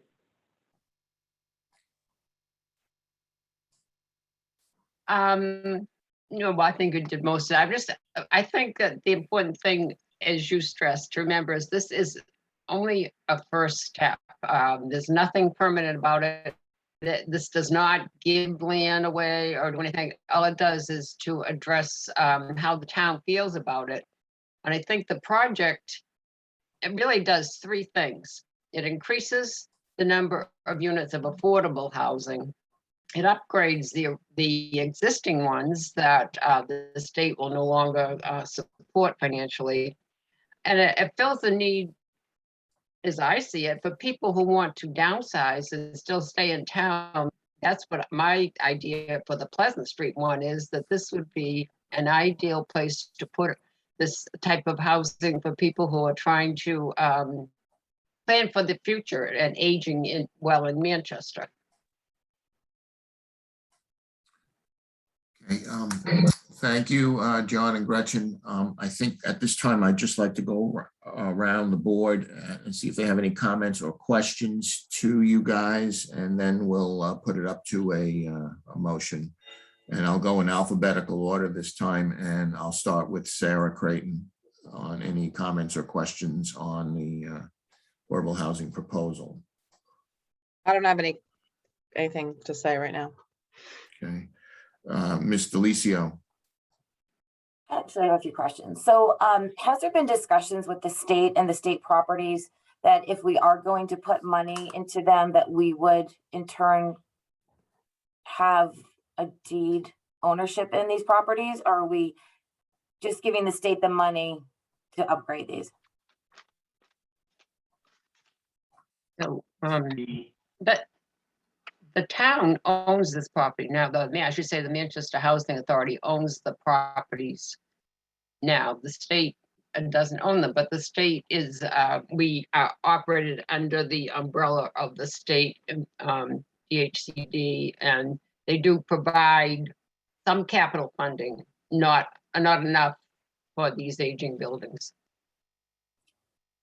So Manchester owns these properties? Excuse me? I'm sorry, I was under the impression these are state-owned properties. They're owned by the Housing Authority, which is a under state the agency. umbrella of the state. I mean, we operate under state rules and guidelines and laws. Okay, so is there been any conversation that we actually take them, that the land is transferred and they become local housing? John, do you want to address that? Yeah, let me try to clarify that. What we've learned through our study and through our consultant is that new units must be on land separate from the MHA units. And by law, new units that are not public housing must be located on land that is not owned by the MHA.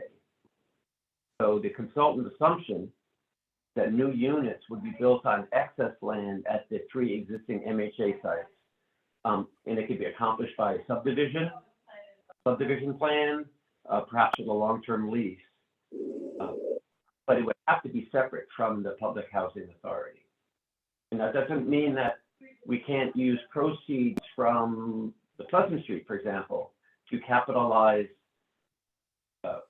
and help finance improvements on the Public Housing Authority site, but to move forward on the new units at Newport, the Plains, and Loading Place, we would have to create a subdivision and a new entity.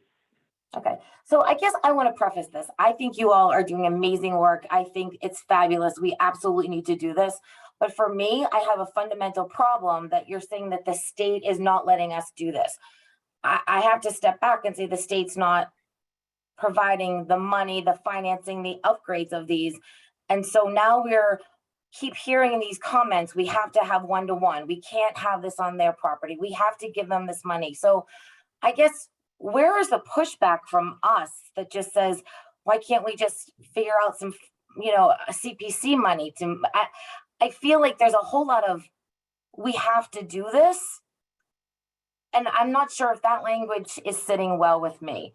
That's one question. And my final question is the survey results available? The first question, and Chris and Sue, step in if you want, you think there's anything that's needed.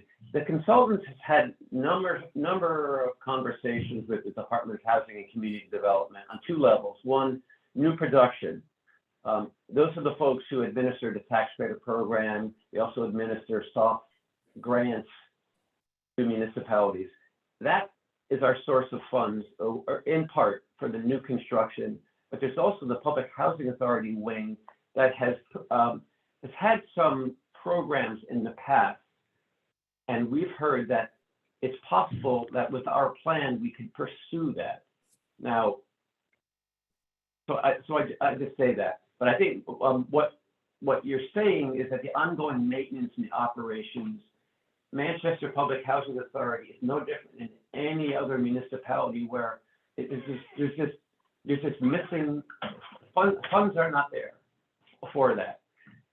It's just a fundamental problem in the state, and I don't know what else to say. You're suggesting that maybe we use local funds to finance improvements. I mean, I guess that's an option, but I think with this plan, we hope to solicit, really responsible development applications and work with someone who is familiar with this and who can engage with not just the town, as I've mentioned, but also with the state funding agencies to cobble together a financing plan, which would then, in turn, would be vetted. It would be with the town, and then we can come to a determination what, if any, price relaxation on Pleasant Street based on what's planned there is needed. Ron, may I add something?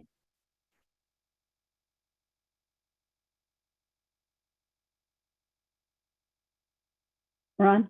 Go ahead, Sue. Sorry. Yeah. Thanks. No, I just want to clarify that I think from the very beginning, Christine, it sounds like you are wary that we are finding a way out for their state or improving their properties without due return. So I think from the beginning, we have intended to find a new framework for these buildings where the ownership, operation, and ongoing maintenance would be figured out. And it is very likely that it's a new entity, but that the housing authority still has the obligation and the role for assuring the long-term affordability of those units. But I would think that what we're trying to do is leverage funds from outside through a developer and state and federal programs to improve these.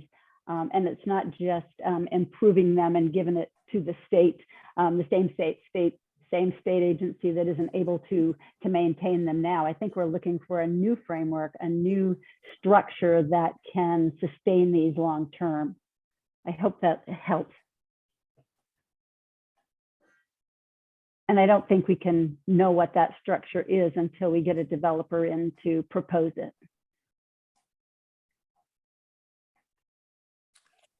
Okay, so the survey data, is that available?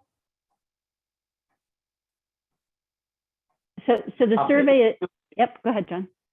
Well, it will soon be available.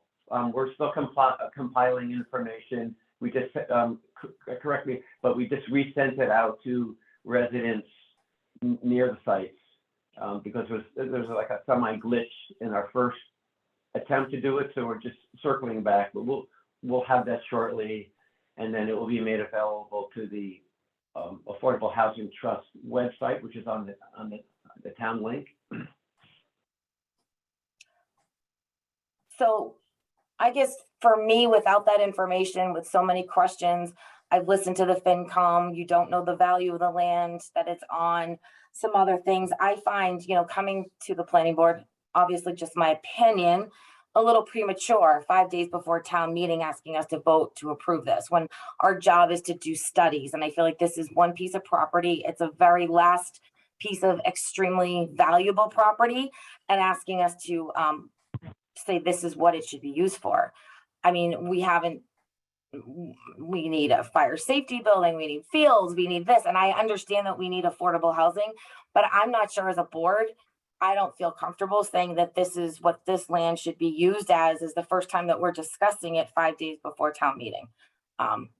That's my personal opinion and my concern. I triumph your project. I think it's wonderful, but the actual land and our planning board role, I'm not sure if this is proper 5 days before town meeting, but that's my opinion. Okay, thank you, Christina. Ms. Foley, any comments or questions for the Affordable Trust proposal. Yeah, I have a few comments and questions. I guess my first question would be really, what are you asking the planning board for? Because we don't have enough data to make any sort of reasonable decision on anything. So I guess, I mean, because it's basically just asking 7 individuals what their opinion is, because as a board, we don't have the data that we need to review as a planning board. So I guess my first question is, what is the ask here? Mary, what we're asking for is planning board support for Article 6. But my question is, how can we support something we don't have enough information on? I'll just have to say again, we're asking for support for Article 6. You can determine what you need. I think we've emphasized that this is a very, very preliminary stage, and we will be back. You're going to get tired of us, but we're going to be back. So I just want to, I just don't want people to feel as though this is the end all only time. It's really just, it's a non-binding, it's really to take the temperature, and assuming it's favorable, we want to convey that information in a request for proposal so that we can get as much developer interest as possible. Okay, then I guess I'll just lay out a few of my concerns. I did reread the 2019 due diligence report by Bowler Engineering and the 2018 Resilience Building Workshop findings done by a consultant in 2018. And each of these properties comes with a set of issues. The DPW site with the wetlands and the stream that flows through, which is labeled Sawmill Brook, vernal pool, the buffer zones, et cetera, et cetera. And so the engineering report had, had assessed that the project may not be feasible from a size and cost perspective. And then quickly with the resilience report, it listed a few areas of concern, vulnerable areas in town, and there was 10 of them. And 2 of these sites are listed in that, the Plains and Newport Park. So I'd like a better understanding of the actual properties that are looking to be developed on. We just don't have a clear picture of the site conditions, the environmental concerns, soil conditions, again, with the intermittent streams. I think there's simply too many gaps and unknowns, not to mention the cost that this then triggers. If we use one site, the DPW site, for housing, that means the DPW has to move with a cost of upwards of 20+ million. So it triggers events that we really need to look at holistically, not in silos. We need a town strategic plan of each of these sites and what are the best uses, and looking at multiple sites, maybe for multiple things, and kind of assessing that way. So I just have concern we just don't have enough data to make a reasonable vote. I think you make reasonable points. I'm not disputing that. I don't think anyone involved in this work would dispute that. All we're saying is we're at a very preliminary stage now. And that work that you're talking about, all the assessment, the pre-development, whether it's geotech, geoenvironmental, will be done. And we will find those results. We'll be able to shape a plan, and we'll be able to come back to various boards, engage with neighbors on a plan that addresses all those concerns. And then finally, we'll have the town meeting. So we're not disputing what we're saying. I guess we're just disputing the timing and your request to have all that right now before a non-binding vote. I understand, yes, that it takes a lot of time to get this data, and I guess for myself, it's just premature, even for a non-binding vote, which can set things in motion.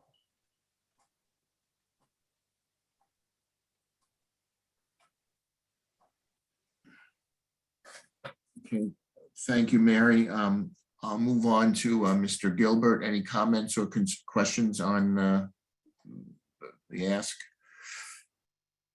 I've been to so many meetings that they sort of come to a blur, but I've been to tons of meetings about this, and maybe Sue Brown or Ron, you could refresh my memory. Did we as the planning board have any sort of informal presentations on this subject matter previously? I know we did discuss, you're shaking your head, no. I I don't know believe. it's not new to us. What? Yeah. Sorry?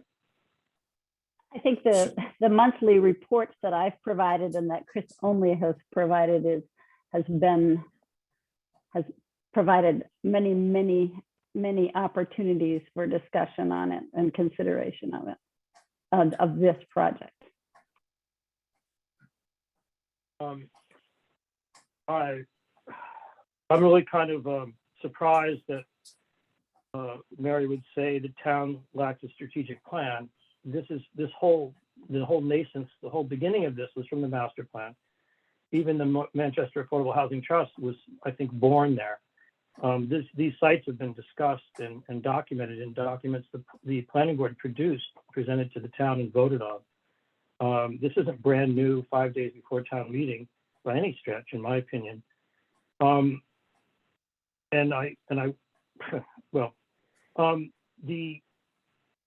ask John a couple questions. I'm kind of curious. You talked about jumping to, this is kind of new to me, that you can't add any units to the 3 existing parcels without them being on separate parcels of land. What about a condominium relationship where the deeds could be sold separately? Does it have to, I mean, that's almost the equivalent of a subdivided separate parcel of land. Is that acceptable? And also on top of that, are you referring to no market rate units could be added unless they're on separate land, or no affordable units could be added? Chris, step in if you want to try. My understanding, based on consultant feedback, is that there has to be a separation between what we will be newly creating, whether or not it's market or affordable, and the existing housing authority sites. And furthermore, based on previous Department of Housing and Community Development demonstration projects, what the requirement has been is a 1-for-1 match. Now, so that's what we're following. Now, whether or not that will be instituted again in funding that we're pursuing, that's to be determined, but we're going on that basis based on prior demonstration projects. Chris, I don't know if you want to further elaborate on this. I would just add that the most likely transfer of property is going to be through a long-term lease, not a sale. And that would be for even the DPW site. I don't think the town should just walk away from the site, but a long-term lease of 50 or 75 or 100 years would protect the town from, give the town some skin in the game and keep the developer honest as well. So, so maybe, Gary, we're just going to have to make a proposal to the state. Maybe we just say lease all of it, a long-term lease to a new partnership that's going to sponsor the renovation of the existing housing and create some new housing as well. Well, I'm just raising the specter of a potential condominium relationship where the 3 existing sites could potentially have new units if they were owned. Sure, condominium would work also. Sure, absolutely. Okay, and then I would just make a general statement that I think is really important to make, and maybe it's not clear enough in people's minds, but these buildings, there's about 80 units and about 40 of them have multiple floor levels. And the elderly really need elevators. And if someone falls and gets seriously hurt or worse, at some point in time, that could be on our shoulders. And there's no alternative. People need to keep that in mind. Nobody has presented a viable economic alternative. And I think this is kind of a little bit of magic trick you're working here to use the market to get what we want and to renovate some upgrade the finishes on the elderly housing units and to get some units with elevators in them. There's no other way to really do it. There's no alternative I've heard anybody discuss that's viable. And I doubt anybody wants to see the DPW site become a densely developed, sure, but not necessarily densely. But again, I don't see that we have an alternative. I think people need to be aware of that. That's the reality of the situation. And we're trying to do good for our seniors, and we're trying to do good for these buildings, which could over time just degrade into, tenement quality structures if there's not enough funds to keep them up. And the state, we all know, has plenty of economic problems and demands, so we can't look to them. So I'm in favor of this. Okay, thank you, Mr. Gilbert. Mr. Olney, any comments? I just have one comment about the DPW site. I've spent some time over there recently. And, that maintenance facility has to be replaced. It's outdated. And I don't think it's going to cost $20 million, but it's going to cost some money to do it. And I guess my question to the town would be, if you were going to build a DPW maintenance facility, would you pick Pleasant Street to put it on? And what would the neighbors think of that? And alternatives, how about an athletic field? Well, where are people going to park for an athletic field? Or a fire station? What do you think the neighborhood would think about a fire station there? There aren't really any good alternatives for that property except a residential development that's in scale and in context with the rest of the Pleasant Street neighborhood. And I think it would be the safest and most responsible way of using that land, assuming you had to start from scratch, which I think for all intents and purposes for the DPW, we do. So I just want to lay that out there for people to think about as we go through this. Thanks. Thank you, Chris. Ms. Tenney, any comments or concerns or questions? Yes, the need Okay. for affordable and diverse housing is urgent. So we need to act. I think this is a good plan, a reasonable plan. The DPW site through the master planning is not just the least worst scenario for housing, and it's an excellent location for housing.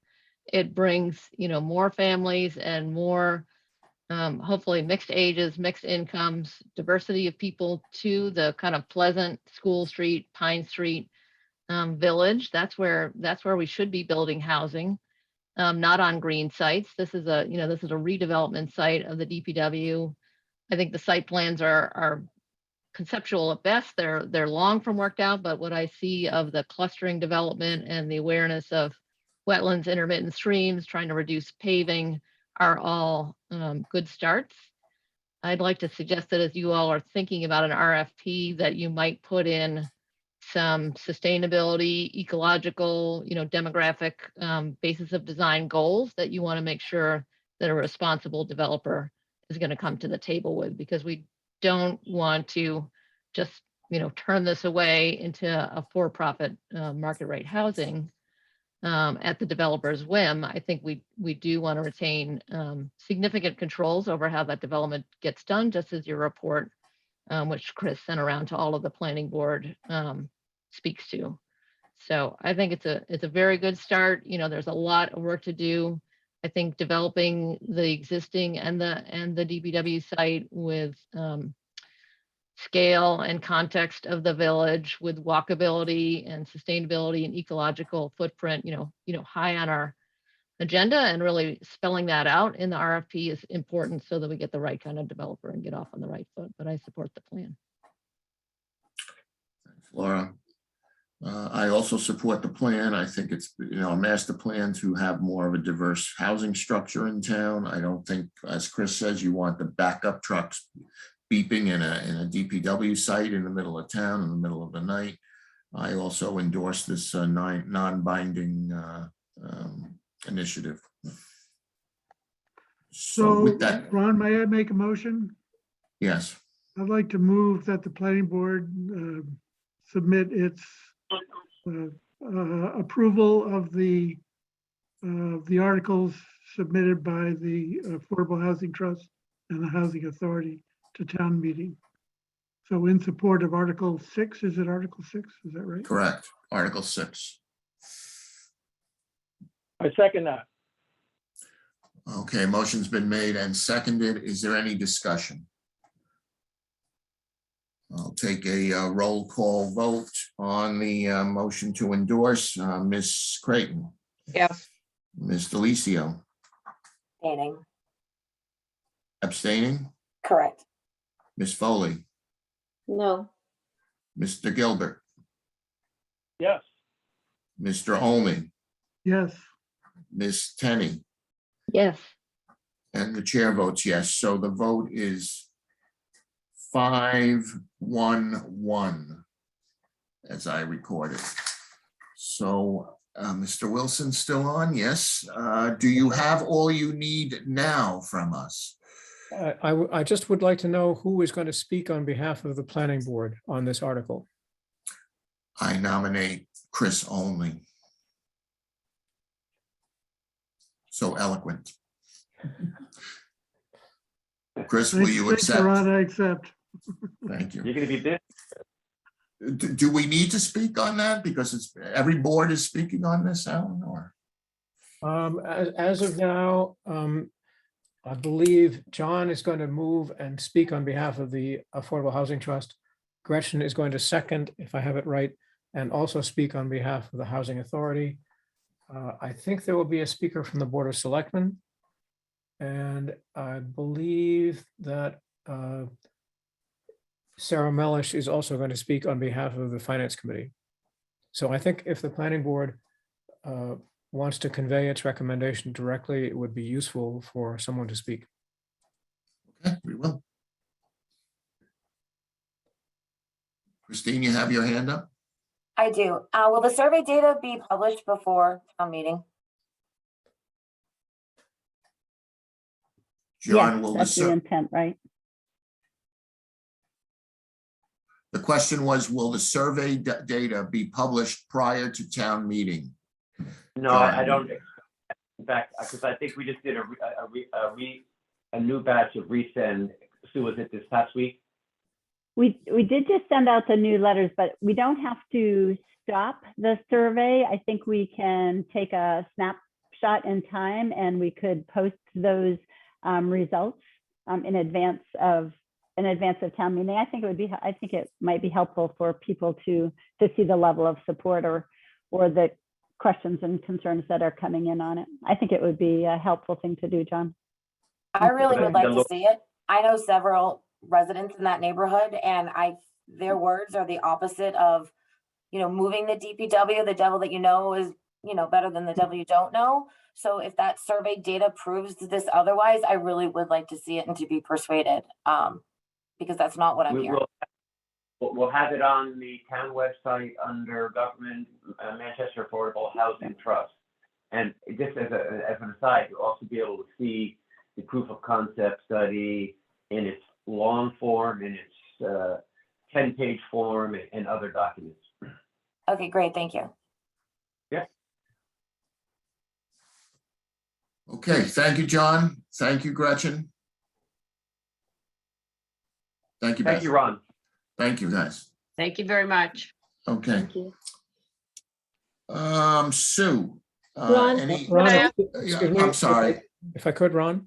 Yes, Alan? Yeah, I'm going to sign off now, but I want to thank the planning board again for its help and cooperation in preparing for a short warrant, but a rather difficult meeting in many respects. You've been greatly helpful to me. Thank you. Anytime. Wait till April, Alan. We'll see how helpful.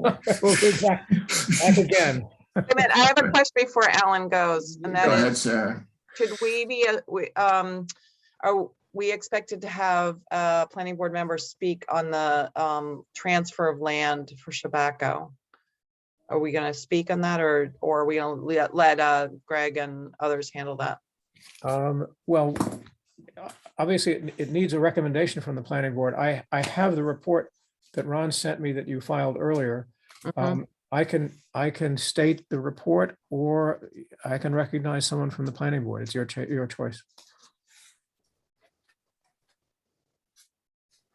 I thought the report was fine. It stands on its own unless someone has a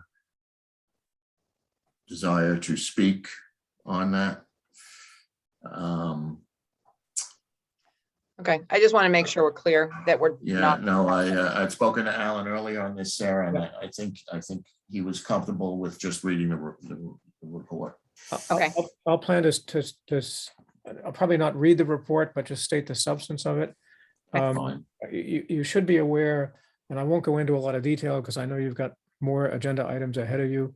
There are some late breaking developments with respect to that article, having to do with stormwater management and other issues that we're talking about with the Manchester Conservation Commission.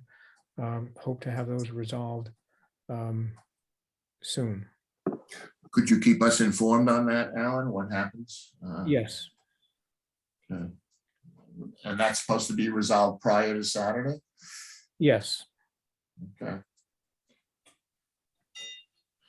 All right, thank you. Thank you. Have a good evening. Thank you. Thank you, Alan. As always, pleasure having you. Mine too.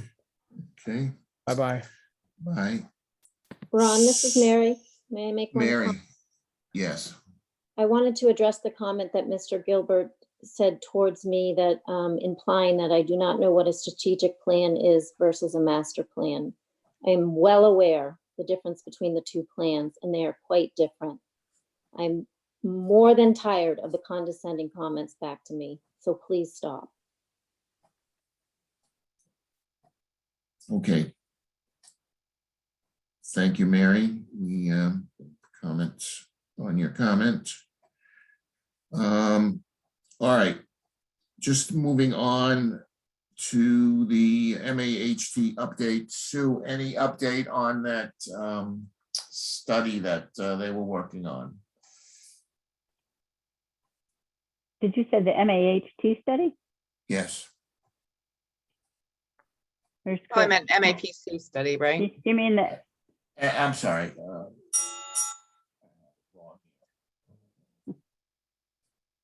MAHT. Is that what I said? That is what you said. I think we just covered that though. Okay. What, right, so that's done, right. Okay, so the town planners report, I'm sorry. That's all Did right. that get posted? It did. I'm Has- happy to answer any questions. Any questions from the board on the town planner report or?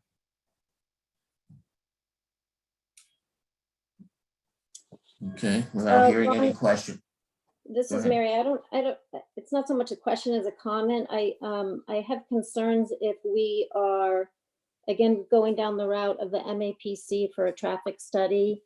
I know I've been on the board for 4 years and we've gone back and forth with them if funding, no funding. I think we should, as a town, should really look to fund our own traffic study and get a whole traffic study.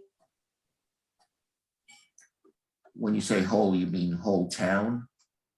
Well, the last time this came up with the MAPC and then the funding didn't come through, it was just for the downtown area. Mhm. So I would like to see perhaps a proposal in the budget that we really go out and get a independent consultant on this. Okay, I can bring that up. It's not an agenda item for tonight, but I could put it on the agenda for next meeting. If you'd like, and we can talk about it. That'd be great. Thank you. Okay. All right, moving on to a subcommittee. Sarah and has her hand up. Sarah, go ahead. It's just a suggestion that there are a number of studies that have been suggested, and we might all have some ideas about this, and we might want to table those until we have maybe a February discussion about what we might, or I'm not sure what the right time frame is. January, Greg, you can tell me, for budget requests, because this is a budget request item. So maybe we could kind of all think about a list. You know, Christina has mentioned parking, and you know, we may have some more work to do on zoning and other things. So what's the right time to make budget requests? And then I was just going to say my budget is due, or department budgets are due the 11th. So that would be Thursday for that initial budget. And I think Greg can check in on when he thinks capital budgets for other capital budgets might be. This isn't capital, right? Yes, this planning capital.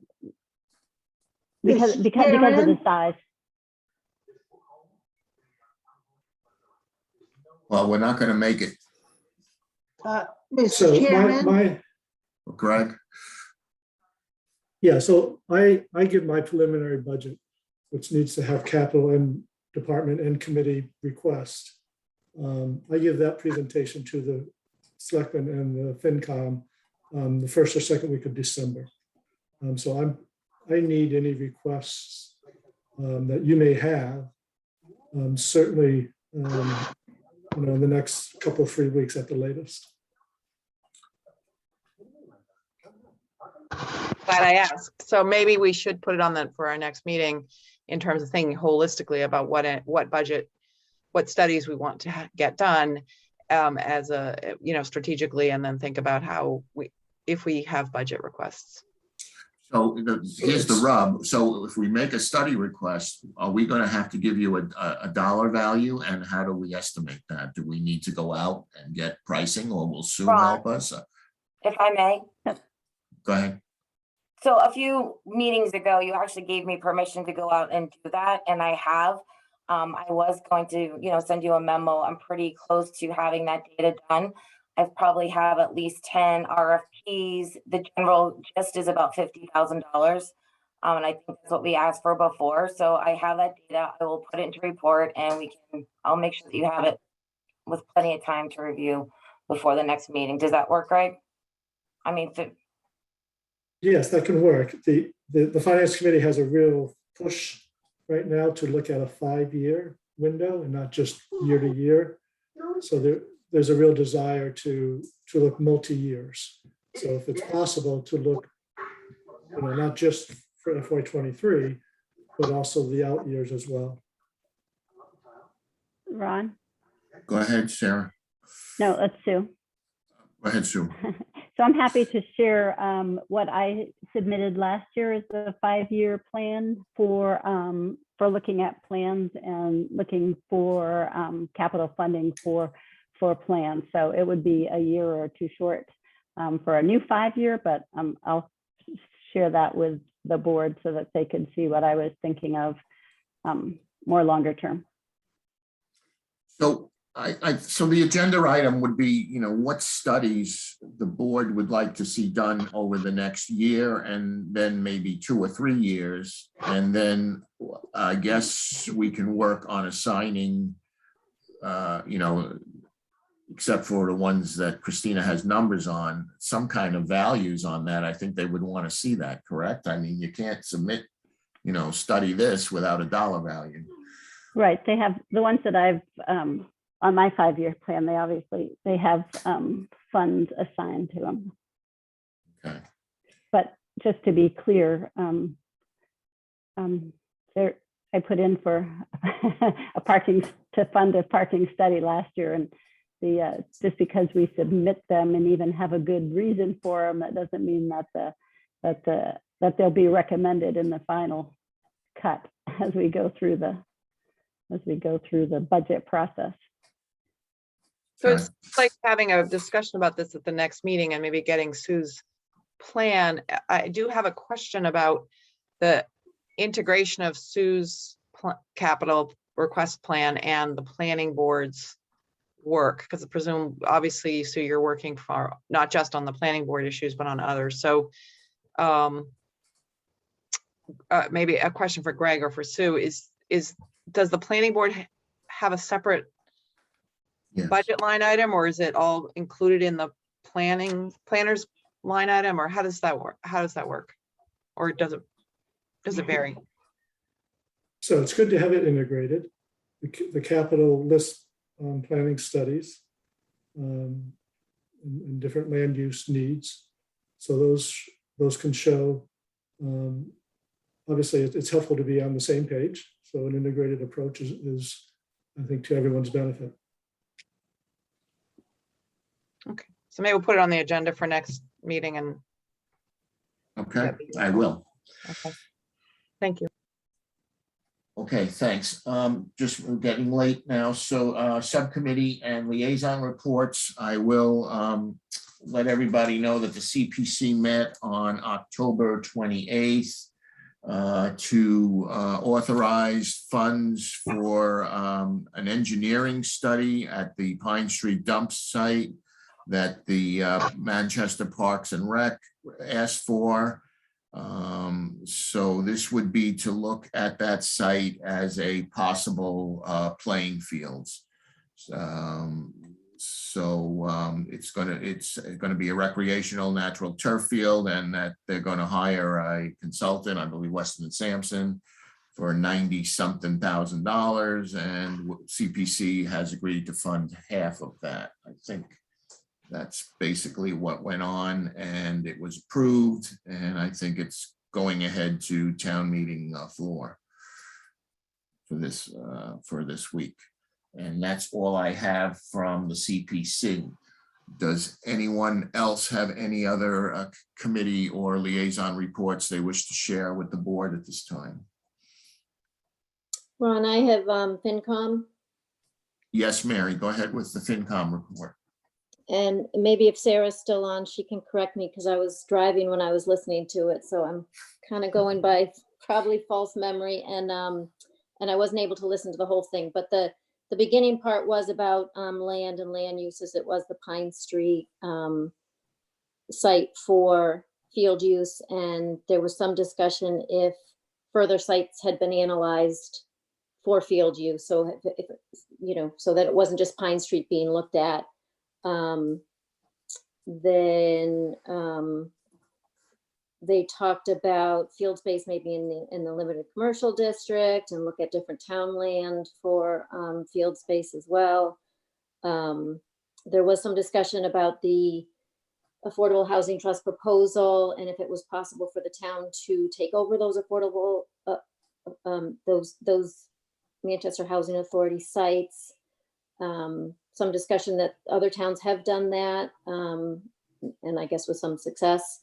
There was some talk about the DPW site, and that it is a huge asset of the town, and some discussion around that. And I think Greg then got into more budget issues, and I kind of had to drop off. But so the beginning of the meeting was more those land uses, thus leading to some of my conversation with the Manchester Housing Authority, that are we looking at each site and kind of analyzing what site is best for what uses.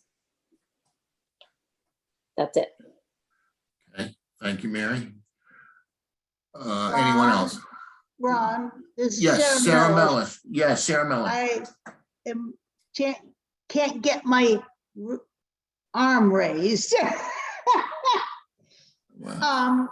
It's okay. So the Finance Committee determined that the warrant article did not include any financial request. Therefore, it was appropriate for us to take no position. If and when there is a financial request made, we will do our due diligence and make a position on the request. Okay. All right, thank you. Any other reports or liaison information anyone wish to share? Ron, If not- I'd like to just share one thing. Yes, Sarah. Sue. No, it's Sue. Sorry. I just wanted, I don't know if the rest of the planning board knows it or not, but there was an actual field study done just last year using CPC funds that looked at numerous sites through town and evaluated them. And that's how they came about looking at and selecting the Pine Street site. So I think that is probably posted somewhere, but just for anyone who might not know that was a pretty well thought out plan and study. I just wanted to put that out there. Thanks. So I'll add that there have been many field studies. Only that Sarah Sue is referencing the most recent, but back from regionalization 20 years ago to today. So, and my update is about Memorial School. The entire phase 1 and phase 2 are complete, and the phase 3 is the site work. Most germane to the planning board is that the stormwater detention basins, which are under the new parking lot, which is the site of the old school, are in place and working. They still have a few stormwater and site issues that are being resolved. There will be an open house and a ribbon cutting either early December or early January. So stay tuned for that. And lastly, maybe some of you, I know I was talked to one of the neighbors about the lights on the site lights. The neighbor at the Summer Street exit had concerns about the site light being on all night long. They are, and so those 2 fixtures at that exit are now turned off at 10 p.m. And the district is evaluating, one of my concerns, personally, actually, is the parking lot lights are on all night long right now. And that's inconsistent with the way the high school operates, as well as the interior lights remain on at much too high a level through the night. And so we are working on those site and light pollution issues, although the low cutoff fixtures are in place. But there are still some things to be worked out, but that's the update from that project. Thank you, Sarah. Okay, anyone else? Okay, so approval of regular meeting minutes. I have October 12th and October 28th, and then the zoning subcommittee meeting minutes of September 30. Mary, any comments? Thank you. So I asked Gail, and she got back to me, and I guess I'm still not clear. The meeting minutes for the 12th and the 25th say edited minutes of the planning board. And I'm wondering what they're edited from. And I thought that Greg had sent an email stating if we're giving comments and these meeting minutes are getting changed, the meeting minutes need to be posted with the agenda. So I'm not clear what's edited, and then I can get into just minor detail once I get that answer. Gail, the term edited, what does that mean?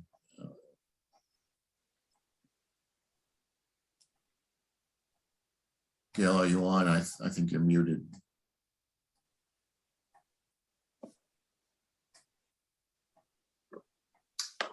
Maybe if she can't unmute, she could put something in chat. I don't know if she's having. Although maybe that's hard to do if you're on a phone too. I don't know. I don't know. We'll have to get to the bottom of that, Mary. That's a good point. I will look into it. But why don't we? Did you want the comments on them? Yes, let's the comments so we can move them along. So my only comments on the 12th, and I don't know if other people have it, is that under the public hearing for warrant articles, it does say that we voted in to delete 6.14.3, and I don't believe we ever did. So I'm just concerned it's in the meeting minutes. It's in 2 spots. So I had that question. Sarah, do you recall if we deleted that section? It wasn't on the October 12th PowerPoint presentation that at least that you gave online. Yeah, I think that's what I have to usually go back to. I can do that and check, but I think it was not included in those as one of the deleted items. So I think Mary is correct. It should not be in the list of deleted item sections. Well, I'll take a motion to approve the minutes. I have another concern before we do that. Go ahead. And maybe Mary has others. The minutes of October 12th under the public hearing, I'm a little confused about the format. there's a motion and then the results of the motion and then the discussion. And I think, isn't it customary to have, is that the way we usually do it? Do we There's usually a motion and seconded, and then we have a discussion. And then the result, and so I feel like the vote should be, and in fact, the vote is repeated. So we have the motion to amend the bylaws, and then it passed unanimously by roll call. Then there's the discussion, and then there's a move to close the public hearing, and then the motion passed unanimously is repeated. So I feel that That might have been the motion to close the public hearing. oh, right. So I think there's two motions there, one to close the public hearing, which we need to do, and then the other one's probably on the that specific article.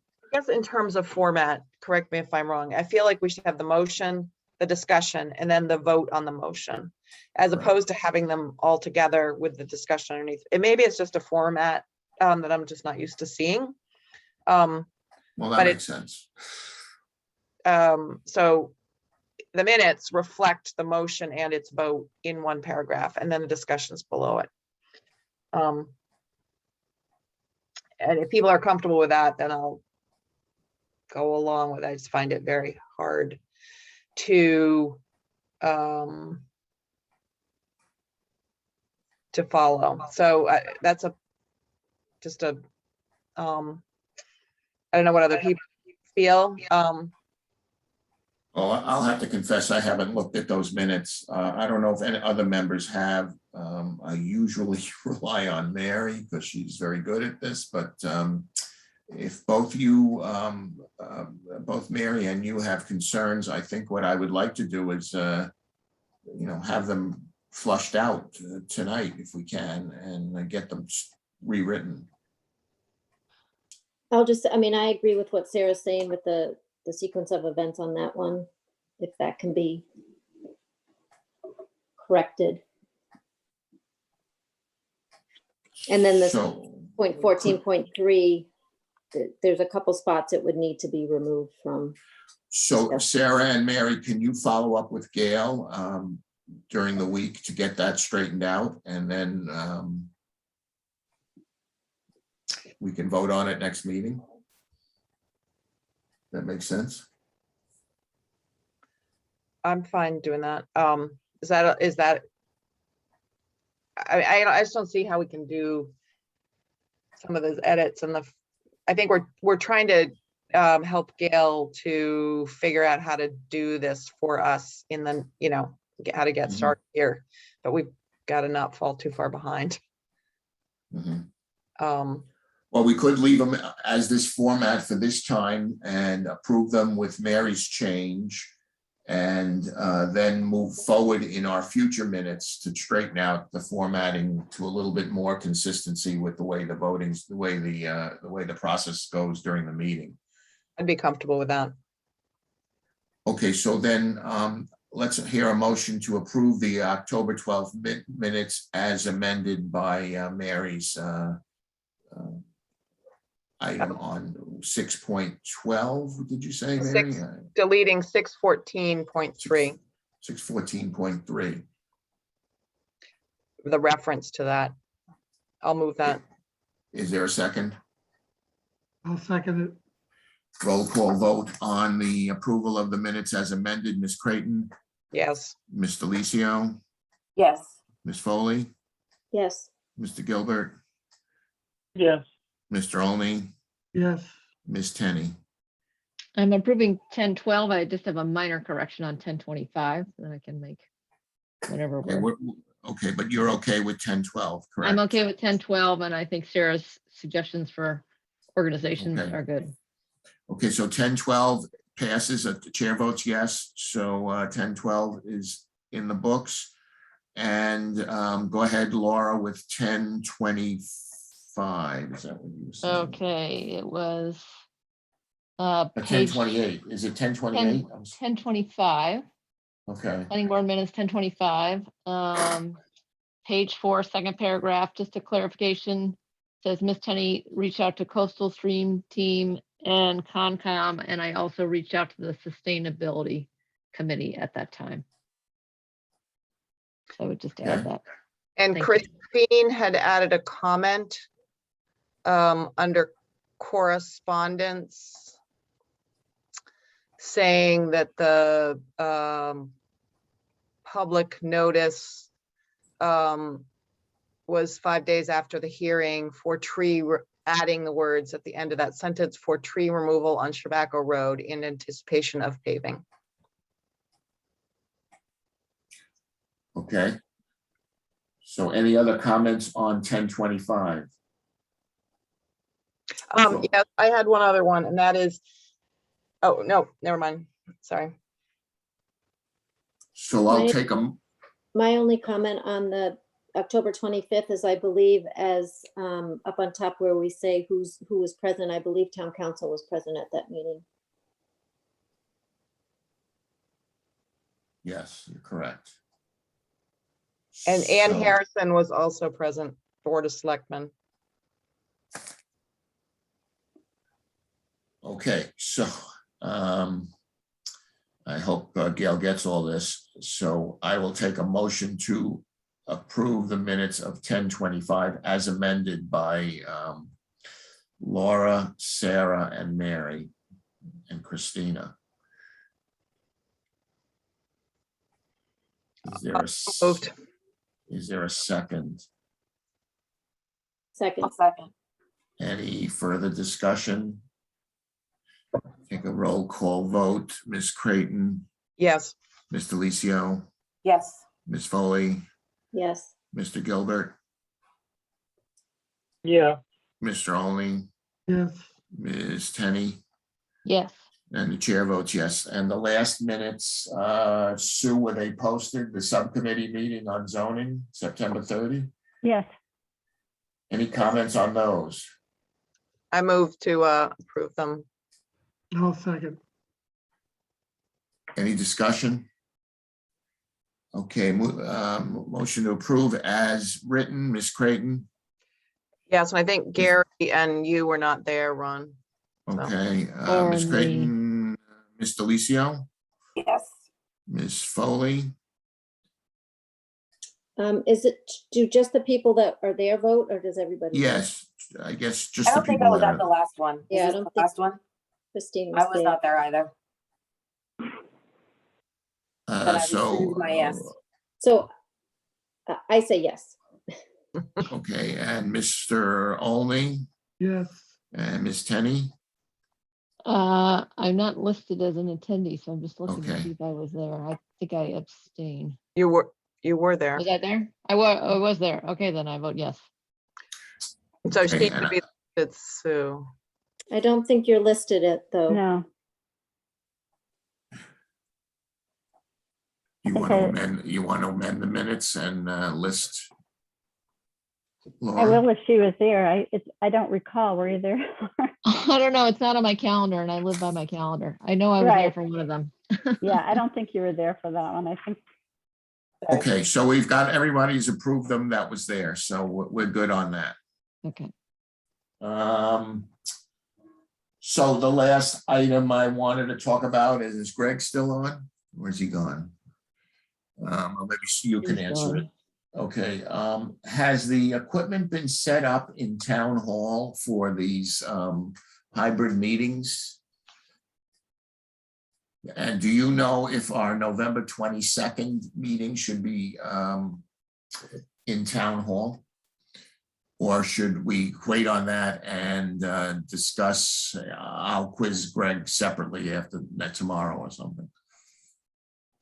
I know they were installing last week, but I don't know if they've completed installation. And I also know that they were planning or hoping to do some training in advance of using it, because not only do we need to be able to Okay. meet in person, which is not that difficult, but we need to know how to coordinate the Zoom part of it. Okay, so I'll plan on Zoom for the Follow up. 22nd. So the idea on the 20, so I wanted to kind of, now that town meeting will be over, at least this first round, I wanted to just give the planning board a bit of a break during this holiday season. So I wanted to meet, I just wanted to meet once in December and once in November, but obviously it's not going to be that way. We have to meet on the 22nd for continuing the public hearing, and then now these studies. So it'll be a short agenda. And then if the planning board concurs, I want to give us a break and just meet once in December, unless there's something urgent. And I was wondering if people would be amenable to that schedule. Ron, I had this is Mary, I had a quick, I'm totally amenable to that. I just had a process question. Yes. I guess a process question. I'm not sure if it's process. So hopefully the warrant articles get voted through our articles, planning board. What's the requirement for having a clean zoning bylaw draft with those incorporated in there? I missed the word. Oh, what's the requirement to then have the zoning bylaw be updated with those changes? Is there a timeline where we have to have that done and available to residents by? On the changes that we approved by town warrant on Saturday? Correct. Yeah, Sue, do you know the answer to that question? I don't know. not. Yeah, I don't know what the timeline is. I know that the AG has 30 or 60 days from the date that she received it. So we've done a track changes, but Mary, maybe you and I can work together to make sure that they're done right. So, because it's a little bit daunting, but it's not that I've started it, and hopefully I'm close. So I think we have to wait for the Attorney General before we post it, but we certainly can prepare it in advance. So maybe that you and I can work on that together. Sure, that's great. Okay. I'll send it So to you. that's okay. So that's a good point. So let's I may have Greg opine on that for our November 22nd meeting. So the meeting tentatively I'm thinking on an agenda is we should have received the site plans from Cornerstone on the prior to that. So we should take a look. Laura's posting these questions and comments sheets. So they'll be in again on the 22nd. And then he wrote to me that he was hoping we would vote on our December 13th meeting. But I think, Sarah, if we're requesting a peer review, I don't think that's going to happen that quickly. So we don't have final plans. I mean, we haven't even seen his plan. Yeah. So let him come in on the 22nd. Let's start to think of an end game on these guys and what we want. And we'll be continuing this hearing again, I think, into the next year. I don't think we're going to do it on December 13th. But so that's I think what I want to do is meet on the 22nd and then meet on the 13th. I don't want to meet on the 27th. I don't think it's, people want to. Correct. So I'm going to cancel that meeting, and unless there's some urgency that people want to meet. But I think we should enjoy a good holiday, with your families, because God, we've worked hard this year. So if there's any objection to that, otherwise I'll cancel that meeting. Ron, if you're trying to plan for a quorum, I may have a conflict on the 13th, which is pretty realistic. Okay, so I could. Ron, I will be traveling the 13th. I will not be around. Should I go to the 6th with December 6th? They might be in conflict with the selectmen, but would that be better for everyone? If we need it, or do we even need a meeting in December? I guess. Maybe not. I mean, if we meet on the 22nd, we'll continue the Cornerstone into sometime in January, and we'll lock it down for the year on the 22nd, if that's okay, unless people have something. Ron, just a reminder, I'm going to be away on the 22nd. Who was As I had, this? that's Laura. Laura? Yeah, Mm, okay. I will be away as I had planned to be, so I'm away for a couple of weeks, but I can send I can get the comment draft sheet posted right away for people. Once the folder is set up. Okay. I think we should plan to have, we should schedule either the 6th or the 13th, just to have them on the calendar. We can always take them off the calendar. All right, so could everyone make the 6th? I'd rather have a meeting scheduled that everyone can meet. If two Right. people are gone on the 13th. So this is what we'll do. We'll have the 22nd and then the 6th, and then Okay. that's it. Sounds good. We have an application that was scheduled for the 13th. I'm sorry, I finally figured out how to unmute myself. Ah, Gail. Gail, sorry. What application really. do we have on the 13th? I believe it's up here. It's from Ms. St. Pierre. Sue's aware of what it is. Oh, it's a peer. Yeah, I don't think I've seen it, but has she submitted it or said she's going to submit it? It's submitted and she wasn't available. She wasn't available for today, which is why she wasn't on for today. And then she wasn't available until December 13th. However, we have enough time that all of the notices, if it's a public hearing, I can get all of the notices done for December 8th. However, she was planning on December 13th. December 6th. 6th. Well, she was planning on December 13th because that was our meeting date. And so I would need to confirm with her that she's available on December 6th. Is it an urgency? Can it go to January? You can ask her that. I will ask her. Let me be in contact with her tomorrow. Okay. All right, so I think what I wanted, Yeah. I think I'll leave it. Well, let's hold off. We'll definitely meet on the 22nd. We'll hear back from Gail later this week, and then I'll schedule something either December 6th or 13th to at least have on the books. Okay. Okay. Okay, thanks, Gail. Okay, anything else? Otherwise, I'll take a motion to adjourn. So moved. I'll second. Roll call on adjournment. Ms. Creighton, Yes. Ms. Delicio, Yes. Ms. Foley, Yes. Mr. Gilbert, Yes. Mr. Olney, Yes. Ms. Tenney. Yes, Okay, guys, see you on Saturday. thank you all. Thank you. See you. Bye.